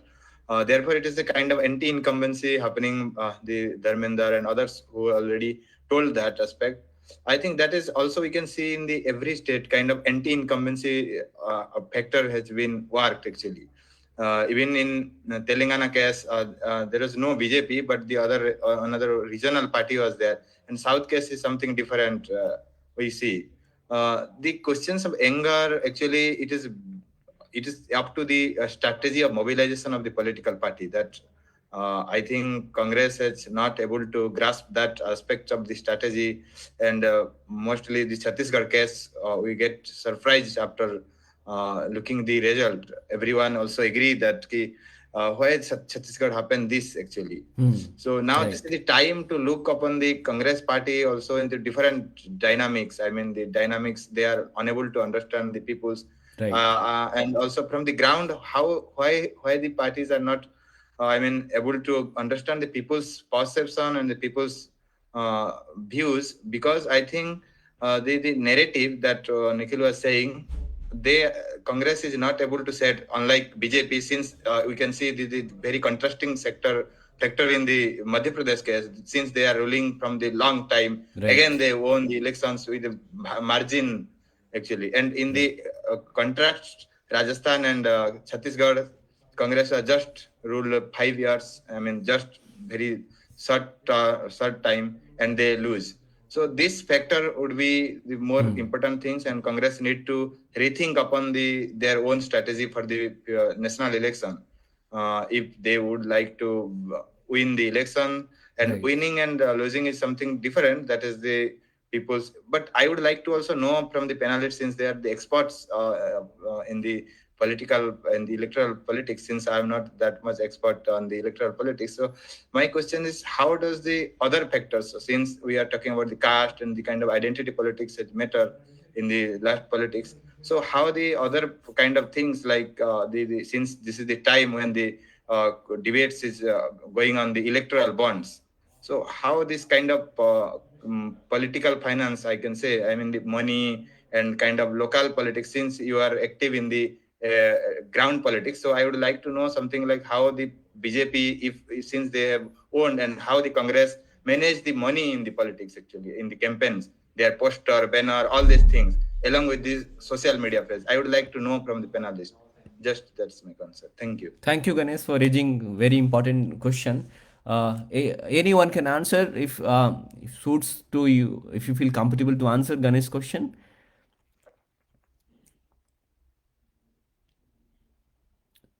Prajakta, Tejaswini, Krishna, Mohan. Prajakta, you like to answer Ganesh question? Yeah, it's a very valid question that gets often lost, in our discourse with the public. And very carefully it is crafted that these conversations don't happen. Right? So So when it comes to electoral bonds, it's a very minuscule and still a very small portion of money that's coming to political parties. A lot of it is lobbying money. A lot of it is under the rug money. A large proportion of that. But when we speak about what is the relevance of electoral bonds, then if it's such a small money, but it's essentially this money which is getting utilized for social media platforms. Right? Because when you have to fund your social media campaigns, if you have to fund a campaign on Facebook or Instagram Meta, Right. you need these channels, which are digital channels. And your lobbying money or your other money, which is largely operating in cash or in companies, which are shell companies, or, money getting routed in different forms necessary, that money will not be able to access social media channels. But having said that, largely, I feel I'll come back to the voters, where when public is completely not talking about transparency, they're not making the government accountable on matters of transparency. And what Aam Aadmi Party was trying to do earlier was, the conversation, there was around conversation about it should be public funded. A lot of our campaigns were public funded. When I was also myself trying to contest elections, then at that point of time, I was raising money online. Right? But what was the counter to that? That people who were donating money online, they were also getting tracked by ED. So even people with white money who were supporting specific parties, they were also getting targeted by the ED. Right? So it's the political finance is one of the biggest difficulties that we face. And if election commission is still not able to operate in that sense, politicians will always see it as investment and then return of money. Right? So I wouldn't always say that there's this huge thing that everyone's corrupt, but why is the system corrupt? It's a systems problem. If we had systems, Western European systems also, where people don't know when elections come and go, right? It's very simple. They have these town hall sessions. There are small debates that happen between candidates, and there is not much money pumped in the system. So in that ecosystem, everyone has a decent level playing field. If we do not reach that stage, we will always be in this present scenario of large monies being pumped in. So if we don't ban rallies, if we don't ban cash for votes, right? If we don't ban giving money for, big monies for tickets, so this money, this corruption, and this will be a forever state of affair for the next 50 years also. So I think it's Ganeshji has rightly pointed this. I think it should be the voters asking for matters of transparency and question the establishment, whichever the party is, that where have you got this money from? Right. And that should be a very, very clear signal instead of saying that if you are pumping so much money, probably I should rethink about the party should also rethink about your candidature. Right. Yeah. Right. Yes, Dharmendra.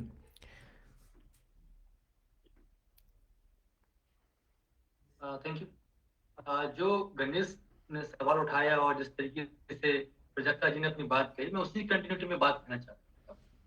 जो other factor की बात हुई, उसमें मैं election commission को लाना चाहता हूँ.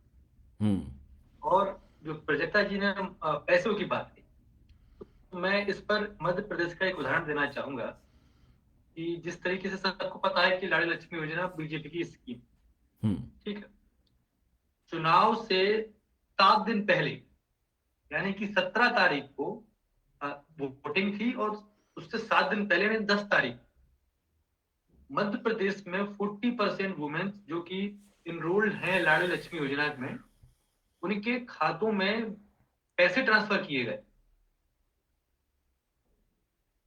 1250 रुपए चुनाव के 7 दिन पहले आपके खातों में पैसे ट्रांसफर कर रही है सरकार, और इस पर इलेक्शन कमीशन कोई बात नहीं किया था.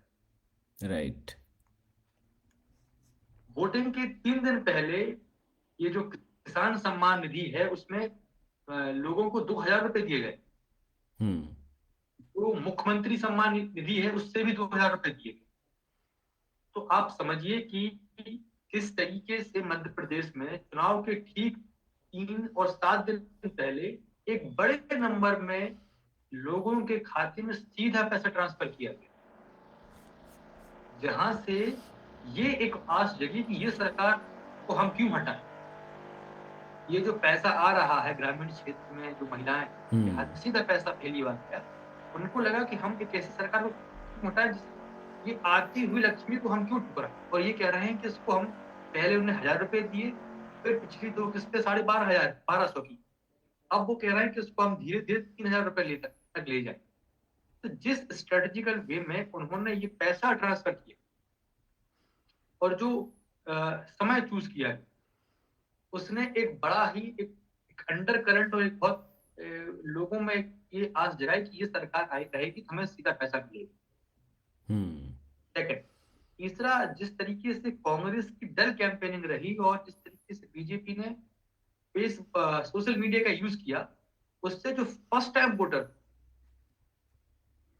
सोशल मीडिया से इन्फ्लुएंस होकर फर्स्ट टाइम वोटर, मैं दूसरी बात नहीं कहूंगा, मतलब कि जो 30s 40s में है, बट जो फर्स्ट टाइम वोटर, क्योंकि मध्य प्रदेश में एक बड़ा नंबर था, क्योंकि अपनी अर्ली उसमें है, तो उनको वहां पे ये जो 2-3 फैक्टर हुए कि कास्ट सेंसस का एक अलग तरीके से प्ले आउट होना, चुनाव के 7 दिन पहले लाडली लक्ष्मी योजना के तहत सीधा पैसा जाना, कांग्रेस की डल कैंपेनिंग का फायदा उठाते हुए जो फर्स्ट टाइम वोटर है उसको बीजेपी ने अट्रैक्ट, ये सिर्फ जो 48% की हम जीत देख रहे हैं, ये सिर्फ एक स्कीम की जीत नहीं है, ये दूसरे अदर फैक्टर्स और इस तमाम चीज को होते हुए इलेक्शन कमीशन ने पूरी तरीके से, एक बालाघाट का मुद्दा था जहां चुनाव के 7 दिन पहले बैलेट पेपर की काउंटिंग हो रही है और किसी को पता नहीं। तो ये बहुत से फैक्टर्स हैं जिसने बीजेपी को एक साथ हेल्प किया। राइट।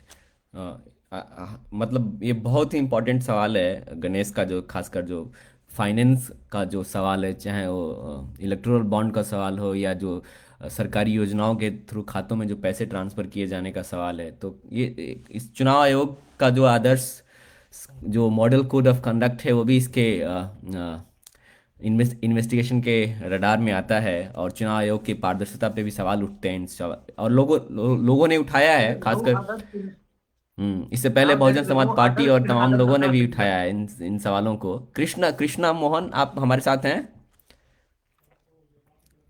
हाँ, तो एक सवाल आपसे ये मैं पूछना चाह रहा था कि पॉलिटिकल फाइनेंस की जब बात आ रही है तो एक सवाल होता है कि एक बड़ा सवाल है कि अगर देखा जाए डेटा, जो स्टैटिस्टिकली स्पीकिंग जो है, बहुजन समाज पार्टी जो है वो एक बड़ी पार्टी है जिसके पास बहुत बड़ा एक second highest after BJP yes. Fund है। तो आप इस सवाल को कैसे डिफेंड, मतलब कैसे, चूंकि आप सामाजिक न्याय की राजनीति में हमेशा लिखते रहते हैं, तो आप इन सवालों को कैसे देखते हैं खासकर?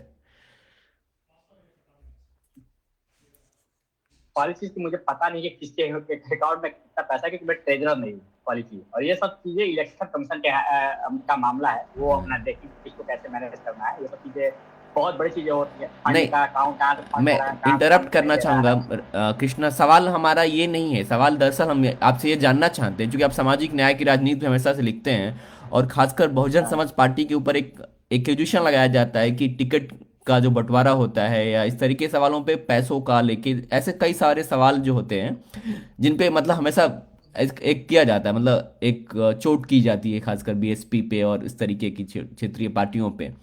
तो और चूंकि पॉलिटिकल फाइनेंस और ये सारी जो चुनाव में जो इन्वेस्टमेंट है, इस तरीके के जो सवाल हैं, तो इस पे मैं आपका एक थॉट जानना चाहता कि आप इसको कैसे देखते हैं। ये सवाल बेसिकली मैं क्या बताऊं कि जो कंटेस्टेंट है और जो पार्टी का लीडर है, उन दोनों के बीच में आपस में जब तक संबंध सही है तब तक सब सही है। मान लीजिए लीडर है, टिकट वो दे दिया तो सही है, टिकट अगर नहीं दिया तो वही जाके नेता आरोप लगा देता है कि भाई टिकट हमको ऐसा हुआ वैसा हुआ, और जब तक है मामला, तब तक बना है, कोर्ट पे है या फायदा मिल रहा है पार्टी से, तब सब सही होता है। रिवील चीजें कब होती है? जब नेता और जो उसके बीच में डीलर, उसके बीच में मामला बिगड़ जाता है। तो आरोप प्रत्यारोप की राजनीति मतलब ये है, जब तक आप हो तब तक ठीक है, नहीं हो तो गड़बड़ है। तो इसी वजह से ये सब जो क्वेश्चन होते हैं ना, मतलब जो 1 to पर्सन और रिलेशनशिप की राजनीति है, जैसे इसमें भी वर्क करता है कि कौन किसको पसंद करता है उसको टिकट मिलेगा, कौन किसको पसंद करता है जिसके अंडर में कंट्रोल करे वो सीएम बनेगा। तो वो है, तो उस पर एज ए मैं मतलब उस पर बहुत ज्यादा नहीं जानता हूँ। मैं पब्लिक पॉलिसी को देखता हूँ, कार्ड समीकरण को देखता हूँ। जो मुझे इसमें एक नया एंगल दिख रहा है वो ये है कि चाहे छत्तीसगढ़ हो, चाहे वो तेलंगाना हो, चाहे मध्य प्रदेश हो, चाहे राजस्थान हो, बीजेपी एक कंबाइंड तरीके से चुनाव लड़ी है। जैसे आप छत्तीसगढ़ की बात करें, छत्तीसगढ़ में सीएम भूपेश बघेल था, पता था कि अगर सरकार बनेंगे सीएम भूपेश बघेल ही बने। लेकिन अगर छत्तीसगढ़ में बीजेपी की तरफ से आप देखो तो वहां पर आपके पास 4 से 5 कैंडिडेट है। रमन सिंह है कैंडिडेट उनके तरफ से, ठाकुर विष्णुदेव साई है वहां से आदिवासी, राम विचार नेता में वो आदिवासी कैंडिडेट थे सीएम के तौर पर, अरुण साहू जो कुर्मी और साहू की लड़ाई होती है, और ओपी चौधरी भी एक ओबीसी कैंडिडेट, तो एक कंबाइंड लीडरशिप था। वैसे ही आप आ जाओ मध्य प्रदेश में भी जब आप सीएम देखते हो तो वहां पर इनकी तरफ से कमलनाथ था। कमलनाथ शिवराज सिंह चौहान से ही नीचे थे रेटिंग, मतलब पॉपुलरिटी वाइज। और जब आप कंबाइंड लीडरशिप देखते हो तो उनके शिवराज सिंह चौहान के अलावा पार्टी में ज्योतिरादित्य सिंधिया है, आपके वहां प्रहलाद सिंह पटेल हैं, फग्गन सिंह कुलस्ते थे, नरेंद्र सिंह तोमर थे, ठीक है। 8-9 बड़े बड़े अलग अलग कास्ट के लीडर्स वहां पे वर्क कर रहे थे, ठीक है। ऊपर से आप राजस्थान आ जाइए, राजस्थान में भी कांग्रेस तरफ से केवल अशोक गहलोत ओबीसी एक लोअर ओबीसी लीडर थे, लेकिन उन्होंने प्रॉपर कुछ काम नहीं किया ओबीसी। लेकिन वहीं आप बीजेपी की तरफ से जाइए तो वहां भी कमांड लीडरशिप, अर्जुन राम मेघवाल कानून मंत्री है, वो भी सीएम कैंडिडेट थे, दिया कुमारी राजकुमारी वहां की, वो भी सीएम कैंडिडेट थी। आप आ जाओ उसके बाद से राज्यवर्धन सिंह राठौर, वो भी यूथ हैं और सीएम कैंडिडेट थे। और आप वैसे ही आ जाओ वसुंधरा राजे, वो भी एक सीएम कैंडिडेट थे। वैसे वहां पे 8-10 सीएम कैंडिडेट थे, अलग अलग कास्ट के, एक कंबाइंड लीडरशिप और कंबाइंड वर्क किया वहां पर। आप तेलंगाना में जाओ तो तेलंगाना में भी आप जाओ, बांदी संजय कुमार बहुत एक अच्छे ऑर्गेनाइजर थे। एटला राजेंद्र तेलंगाना में बीआरएस पार्टी से मूव करते हैं और यहाँ पर सीएम कैंडिडेट उनको प्रमोट किया गया, लेकिन इंटरनल ये भी चला गया कि अगर सरकार हम तुमको सीएम बनाए। तो एक कंबाइंड लीडरशिप लड़ी बीजेपी ने, हर कास्ट को लेकर चला और उस कंबाइंड लीडरशिप का फायदा एक मिला। यहाँ पे एक ही सीएम कैंडिडेट थे और जिसको जनता मतलब नहीं होता कि एक कास्ट के खिलाफ बाकी पोलराइज हुआ। ये भी बहुत सॉफ्ट कैंपेनिंग किया है बीजेपी ने, जिसको मैं बहुत एक तरीके से देख रहा हूँ। और ये सारे स्टेट्स में हुआ है, ये चारों स्टेट में हुआ है। और वहां पर एक चीज और हुआ है मुस्लिम वोटर को लेकर कि मुस्लिम एमआईएम पार्टी को खुद मुसलमानों ने रिजेक्ट कर। आप देश के सबसे बड़े मुस्लिम्स के लीडर्स हो वो कल, और आपको वहां पर मुसलमानों की संख्या अच्छी खासी होने के बावजूद भी आपको मात्र 2% 3% वोट मिलता है। तो ये दिखाता है कि आपको वहीं पे एक्सेसिबिलिटी नहीं है, आपको अपने स्टेट में एक्सेसिबिलिटी नहीं है। बीजेपी 12% वोट पाती है वहां पर, ठीक है। आपसे ज्यादा वहां पे उसके एमपी आते हैं और एमएलए आते हैं। हुआ क्या कि जब बीजेपी ने उन्होंने बीआरएस के चंद्रशेखर राव ने ये बयान दिया कि अगर हमारी सरकार नहीं भी बनती है, कम सीटें रह जाती तो भी हम सीएम बने। क्यों सीएम कहां से बनेंगे? तो एमआईएम सपोर्ट करेगा, क्योंकि वो एमआईएम नहीं चाहिए कांग्रेस सरकार बने, बीजेपी नहीं चाहिए कांग्रेस सरकार बने, कांग्रेस सपोर्ट करेगा। तो एक मैसेज बहुत ही साइलेंटली ये गया कि अगर इसकी सीटें कम होती है तो बीजेपी के इशारे पर सरकार चलेगी अगली बीआरएस। जो मुस्लिम वोटर था उन्होंने उनको छोड़कर तुरंत पूरा अपना दांव लगा दिया कांग्रेस पर। साइलेंटली मूव ये हुआ है, ये साइलेंटली मूव हुआ है। और जो उनकी और जितनी भी कांग्रेस की सीटें निकली ग्रामीण क्षेत्र से, ये अर्बन चीजों पे ज्यादा फोकस किया है केसीआर ने। ग्रामीण क्षेत्रों से ज्यादा कांग्रेस के एमएलए निकले हैं। तो इनका ये है कि और इनके जितने भी विधायक थे 88 के आसपास, तो उसमें से जितने कैंडिडेट थे उन्होंने 5-6 कैंडिडेट को छोड़कर सबको रिपीट कर दिया। और लोकल एमएलए बहुत ही जबरदस्त एंटी कैपेसिटी था जिससे वो चुनाव हारे। तो कंबाइंड लीडरशिप को मैं देख रहा हूँ, कास्ट समीकरण, सोशल जस्टिस और कास्ट समीकरण बहुत अच्छे से बीजेपी ने प्ले किया इसमें। ये बहुत ही इंपॉर्टेंट पॉइंट आपने हाईलाइट किया है कृष्ण मोहन, खासकर जो ये कलेक्टिव स्पिरिट है जो इलेक्शन लड़ने का बीजेपी में वो ज्यादा दिख रहा है, कांग्रेस में कम दिख रहा है। और Tejaswini, would like to respond Krishna Mohan claim about the BRS and the Congress. Would like to respond? Yes.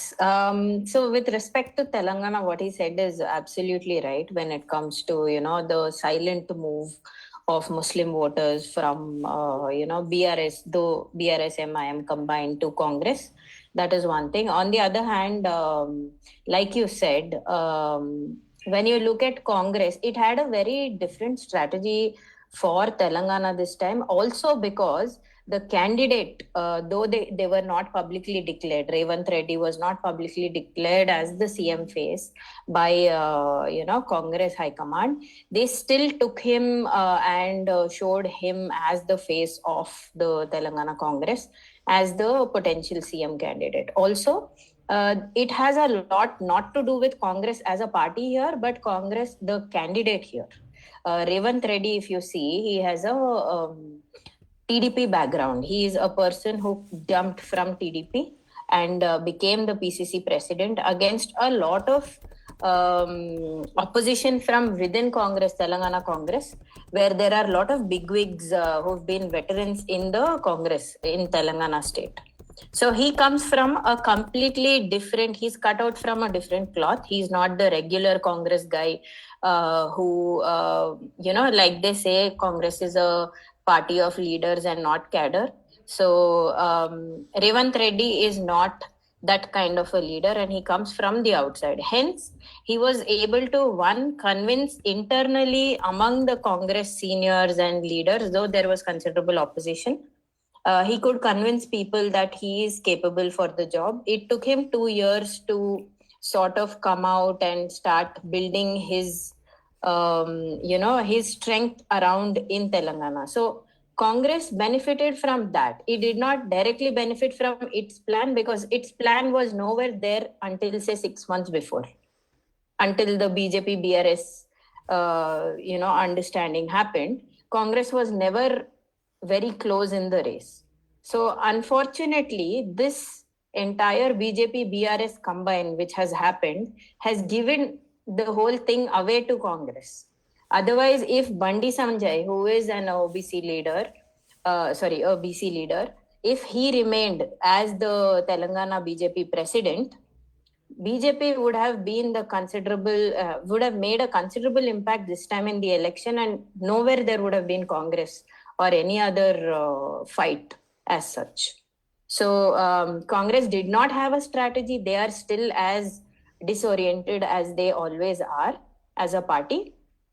Whereas BJP's strength is how it played in the GHMC elections and the bypolls, like I said, and how it's increased vote share, because when people felt there are no options between BRS or Congress, they went with BJP. For example, let's take Yakutpura and Malakpet as 2 seats, which basically are MIM seats. There, if you see Yakutpura, BJP won, which is a very historically a very MIM stronghold it is. So because of a lack of choice, or probably because the candidate was better this time, Yakutpura, they changed the candidate. MIM changed the candidate this time. So because of that, I believe BJP won. Also, if you see the same pattern, if you see, in a lot of seats where BRS and Congress are fighting neck to neck, the BJP gained. So that's also one of the reasons how, BJP could increase its vote share. If you see the Revanth Reddy and KCR's fight in Kamareddy, the BJP guy actually is the one who benefited in that seat. So both of them lost and he benefited. So that's again a good trend. So it's not specifically Congress per se. It is what they did internally with cadre and how Revanth Reddy drove the entire campaign really well.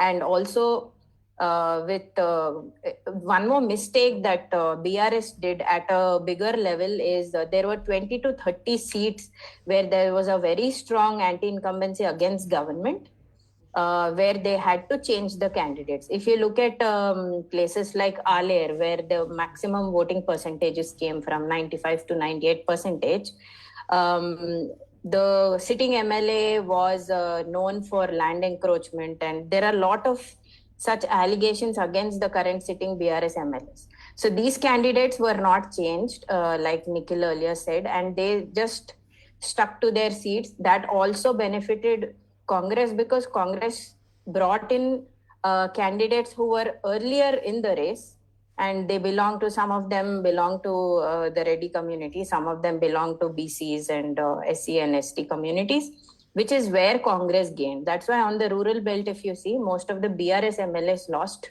because of anti-incumbency and also a lot of allegations of crimes against them.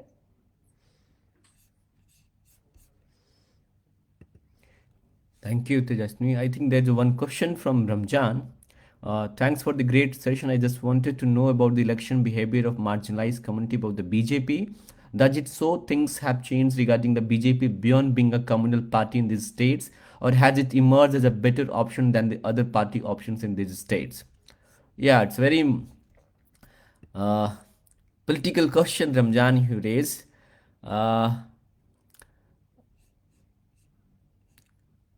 Nikhil, you would like to respond very precisely because we are heading to the end. So be precise because we have to round up the discussion with the closing remarks. So answer if you like to. Yeah, good question, Anjan. In fact, and starting from Rajasthan, it was basically clear that electoral behavior of the marginalized community towards the BJP was unprecedented even this time. Even when there was the feud between the Pilot and Gehlot, then even the BJP made it clear that it was the mistake of the Congress that they denied the Gujar community as a CM place, like Sachin Pilot was to become the CM place. But so, however, Gujars are the one of the dominant caste, but they still have compared to Jats or Thakurs, like Rajput are more dominant and Brahmins are more. So compared to them, they are more marginalized.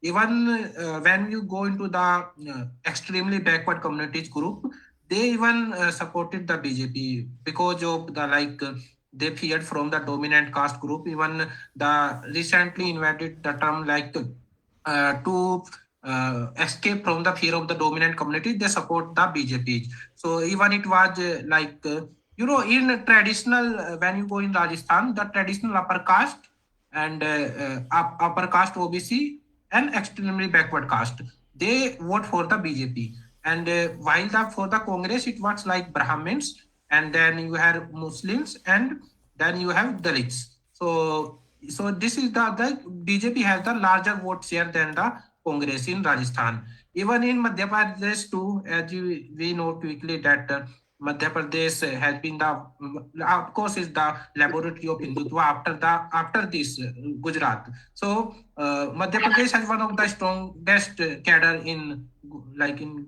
Gujarat when we are talking about in BJP. So of course, extreme backward caste surely vote for the BJP. Even in Telangana, I don't know about that Tejaswini can tell, but even in Chhattisgarh too, that they voted for it. That's why the BJP has got some majority in this state, and that's the electoral behavior that the BJP, even the not only BJP but Sangh Parivar has worked among the marginalized community because it's a soft target for the BJP and Sangh Parivar. Right, right.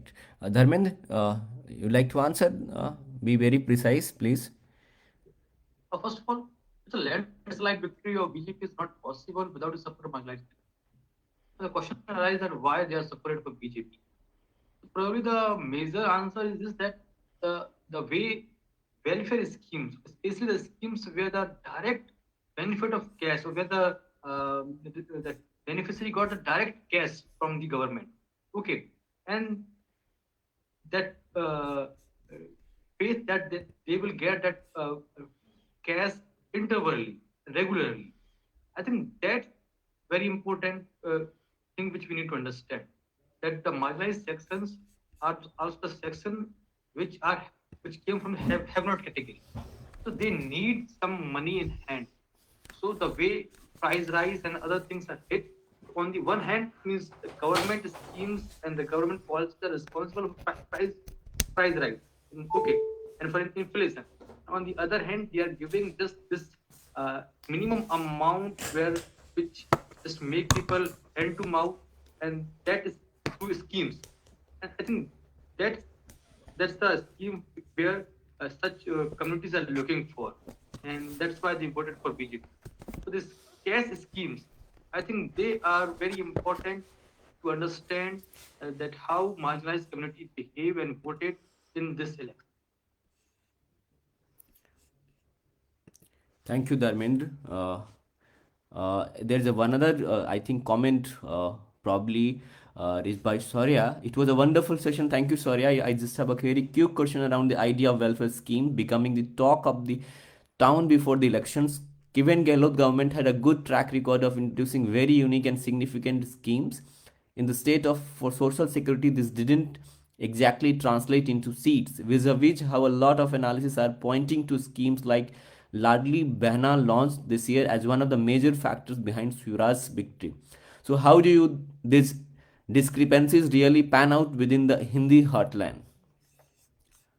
Deshmukh, would you like to respond this question?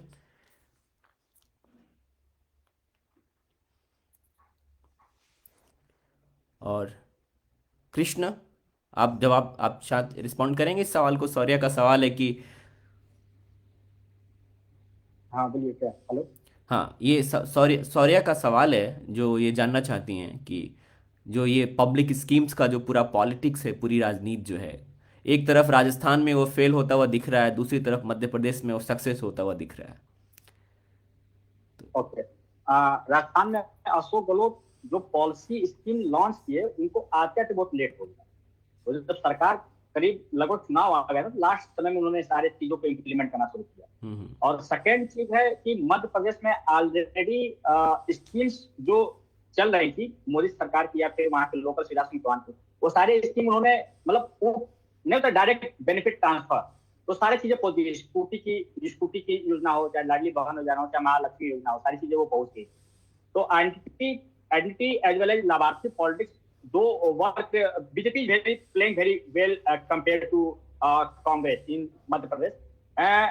Chhattisgarh में 50 lakh form भरवाए गए थे। महतारी something योजना करके है नाम, जिसमें जो शादी शुदा महिलाओं को दिया जा रहा है, उसमें 1000 पर मंथ।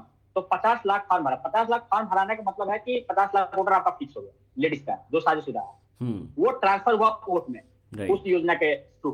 तो और उस पे ये हुआ कि उस पे साइन बनाया फॉर्म भरते वक्त कमल का चुनाव थी, लोग वोटिंग वेरी एक्टिवली। तो कैंपेनिंग जो है ना, पन्ना प्रमुख का जो कंसेप्ट था आपके गुजरात इलेक्शन में कि बूथ से भी एक छोटे स्तर की पन्ना प्रमुख, एक गली में 5-5 लोग जाएंगे और बातें करेंगे। तो same prabhari work in the Madhya Pradesh for BJP and BJP touch 161 seat there. तो BJP campaigning style is very better than compared to Congress. They work very well on the level of policy, on the level of campaigning, on the level of anti-politics, on the level of ideology. मतलब they able to समझा सकते हैं, easily समझा पाए कि what is Hinduva politics and why is better than Hinduva compared to Congress caste census. Caste census से मतलब enable रहा है वो समझाने में बीजेपी, कांग्रेस बिल्कुल अनेबल रहा उसको समझाने में कि क्यों कास्ट सेंसस जरूरी है। क्योंकि कमलनाथ की तरफ से कभी ओपनली बोले ही नहीं कास्ट सेंसस के लिए, या फिर गहलोत कभी ओपनली बोले ही नहीं, और वहां पर भी उन्होंने कभी ओपनली बोला ही नहीं। भूपेश बघेल मतलब वो चीजें इम्प्लीमेंट भी नहीं हुआ, चाहे आपकी सरकार के मंत्रिमंडल में हो चाहे जो हो। यहाँ पर पहली बार कंट्री में 12 शेड्यूल कास्ट मिनिस्टर है और 7 से 8 9 मिनिस्टर है शेड्यूल ट्राइब से। ये पहली बार कंट्री में हुआ है और इसका बहुत ही डायरेक्ट इम्प्लीमेंटेशन मोदी ने किया है। 27 मिनिस्टर, 27% ओबीसी को रिजर्वेशन मिलता है, 27 मिनिस्टर इन्होंने अपॉइंट किया मोदी सरकार सेकंड में। और वो डायरेक्ट है कि हमारे यहाँ रिप्रेजेंटेशन बहुत ज्यादा मिलता है। तो वो जो रिप्रेजेंटेशन है वो डायरेक्ट दिख रहा है। आपने पहला सरकार आया आदिवासी दलित सीएम, दलित प्रेसिडेंट बनाया, सेकंड सरकार आया आदिवासी बना दिया। आप किसको प्रमोट कर रहे हो? तो आप प्रमोट करो यशवंत सिन्हा को।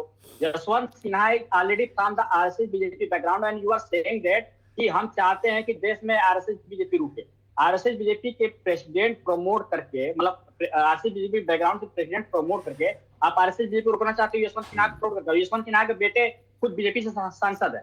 तो देश में पहली बार कोई ट्राइबल प्रेसिडेंट बन रहा है, you are opposing tribal people are saying this कि यू आर डूइंग बिल्कुल मतलब आप you are playing hypocritical role in this entire election in this are.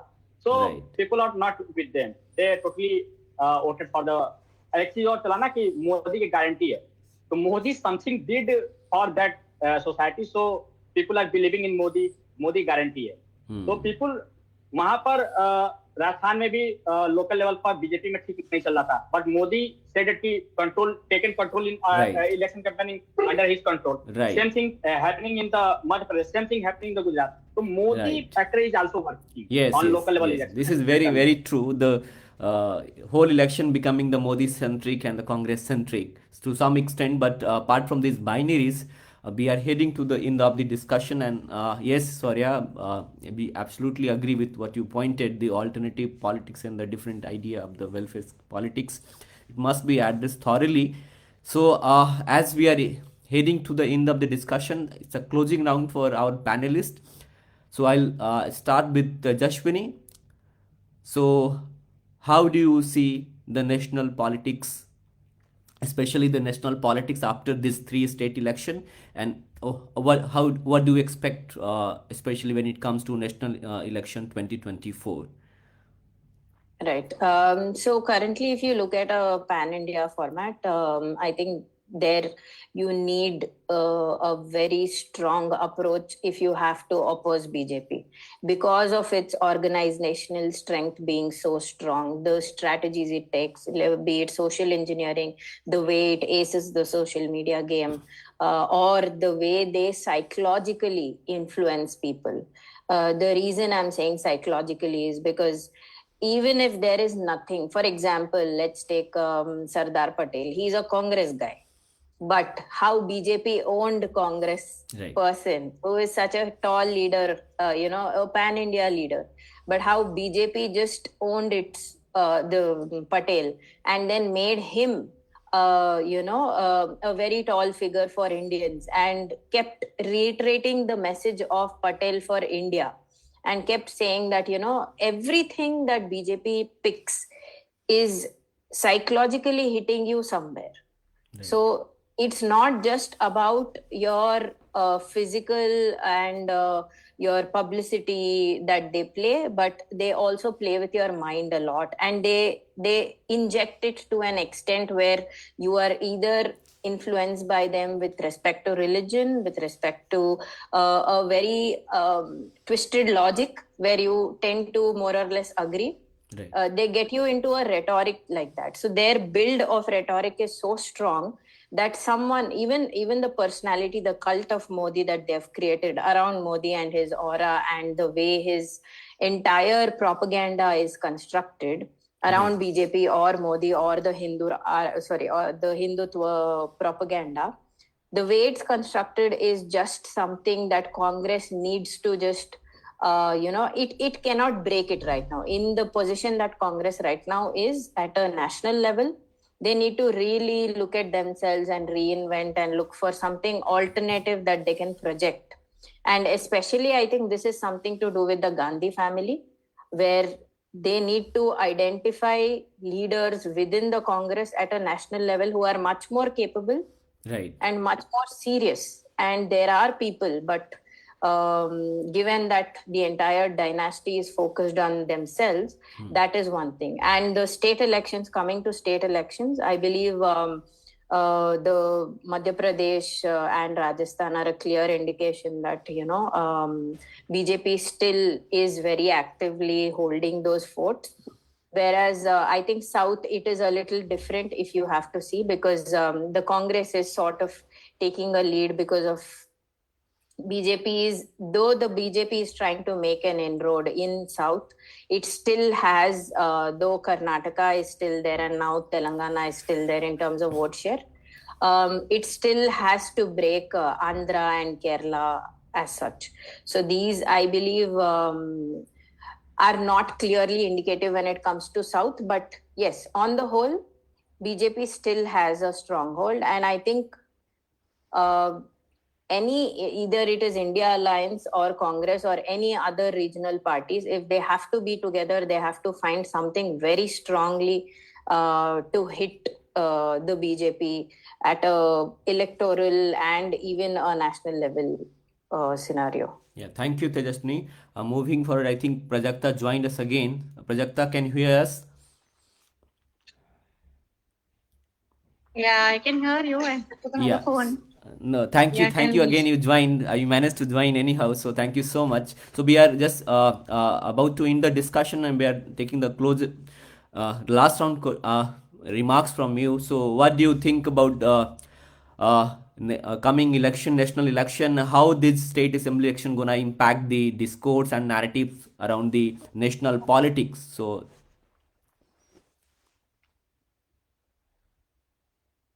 Well, it's definitely going to reaffirm BJP's position, and the way the resources at the national level are at the disposal of BJP. It seems that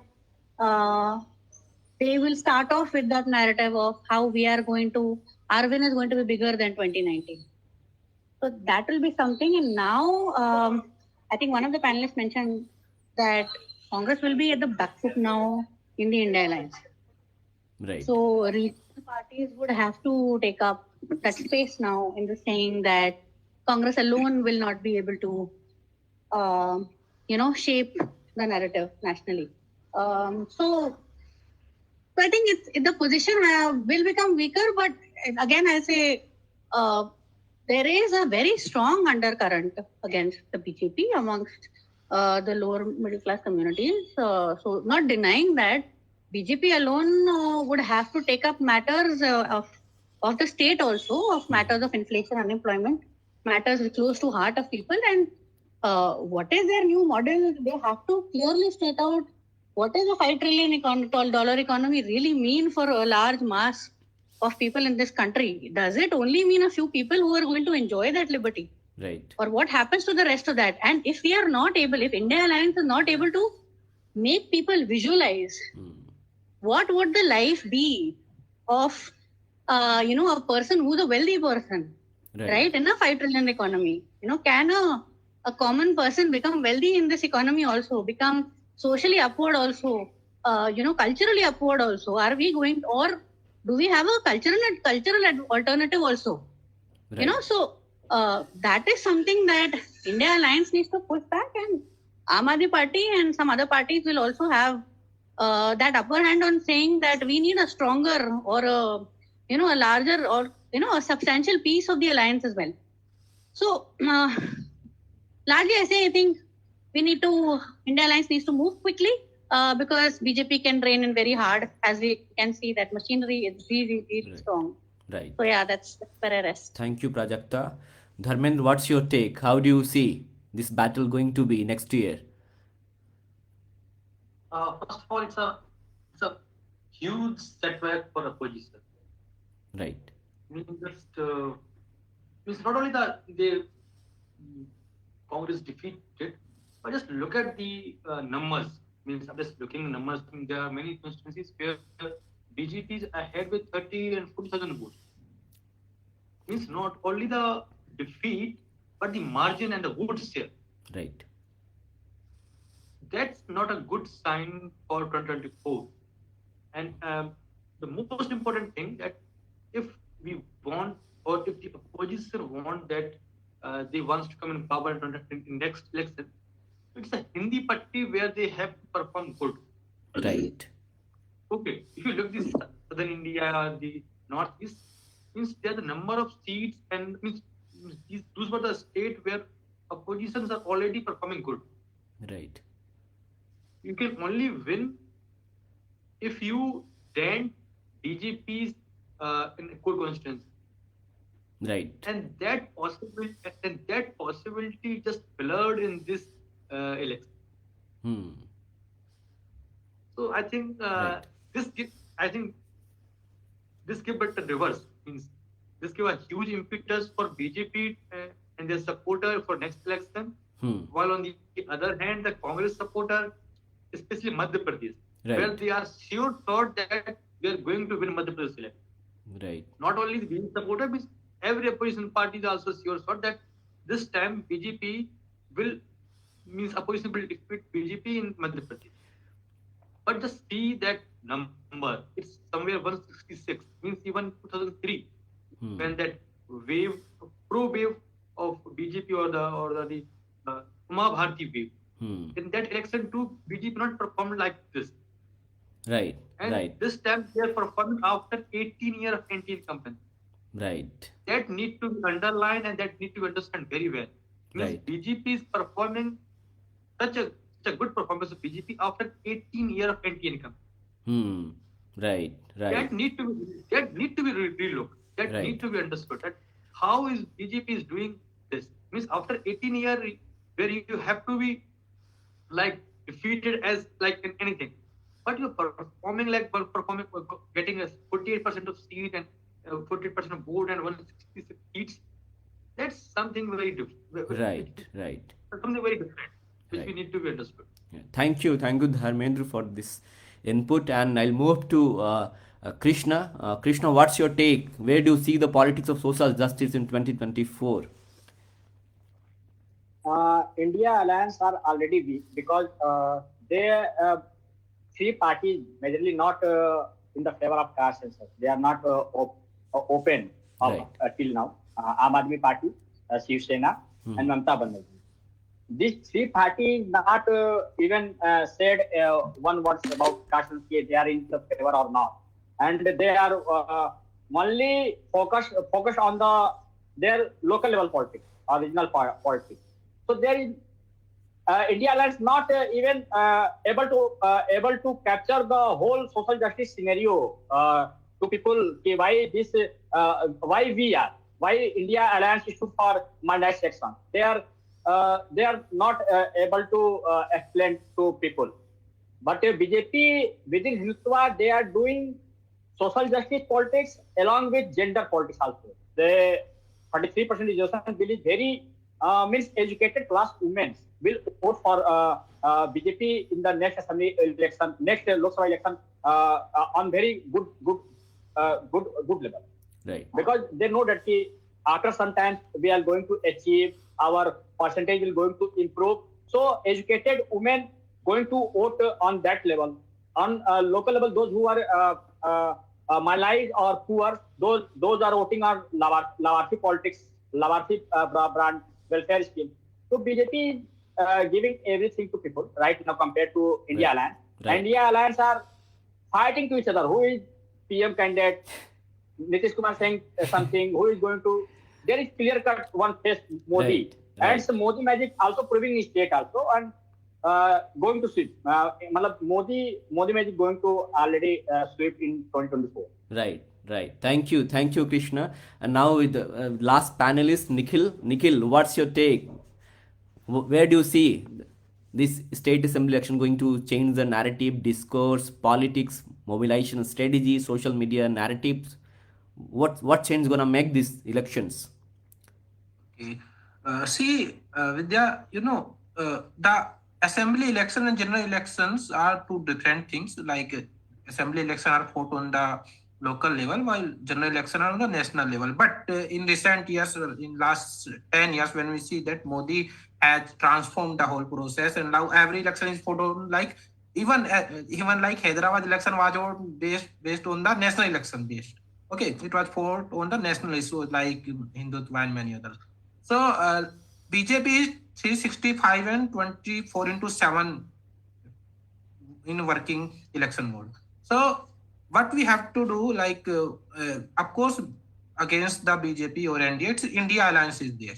Right. But India Alliance was not in this assembly election, even when Dharmendra Yadav also said that Samajwadi Party was still saying that they should have seat sharing in Madhya Pradesh and even Chhattisgarh, but Congress denied.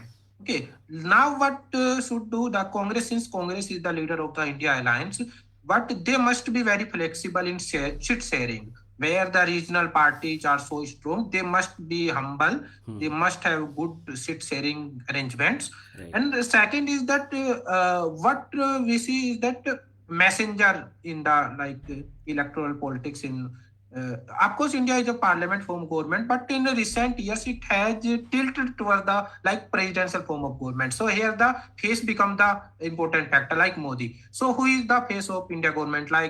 Anyone, some have also told these concerns. So of course I have already told someone that if Mallikarjun Kharge is there, he has so much potential, he's credible for South India. Even opposition can project him first Dalit PM face and like that. So then, and managing their social media skills like this, then they can overcome, but they can give tough competition to the BJP once they have good strategical, tactical seat sharing arrangement. And second is that how they implement these election manifesto through social media to the largest section of the society, then can make an impact. Thank you so much, Nikhil.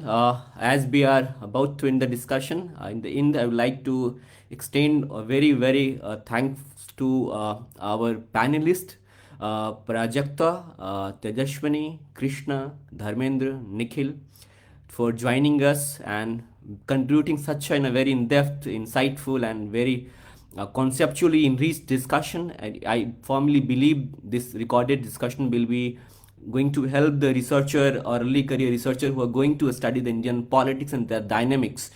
So in future we will be back with another discussion, and I'm really on behalf of our team would like to thanks each and everybody who joined us, and especially the panelists who bears so much time to discussing and explaining the things to us. And also I'm very personally thankful to Nikhil to managing and organizing this discussion on Speaking from Margin platform, and allowing me to moderate the session. I hope I did justice with the moderation, but I'm really thankful for your contribution and your support, and we'll be back very soon. I mean, with different issues and different political issues and social issues. So thank you so much. Jai Bhim. Take care. Jai Hind. Thank you. Thank you for inviting me. Thank you. See you. Have a good day. Bye. Have a good day too.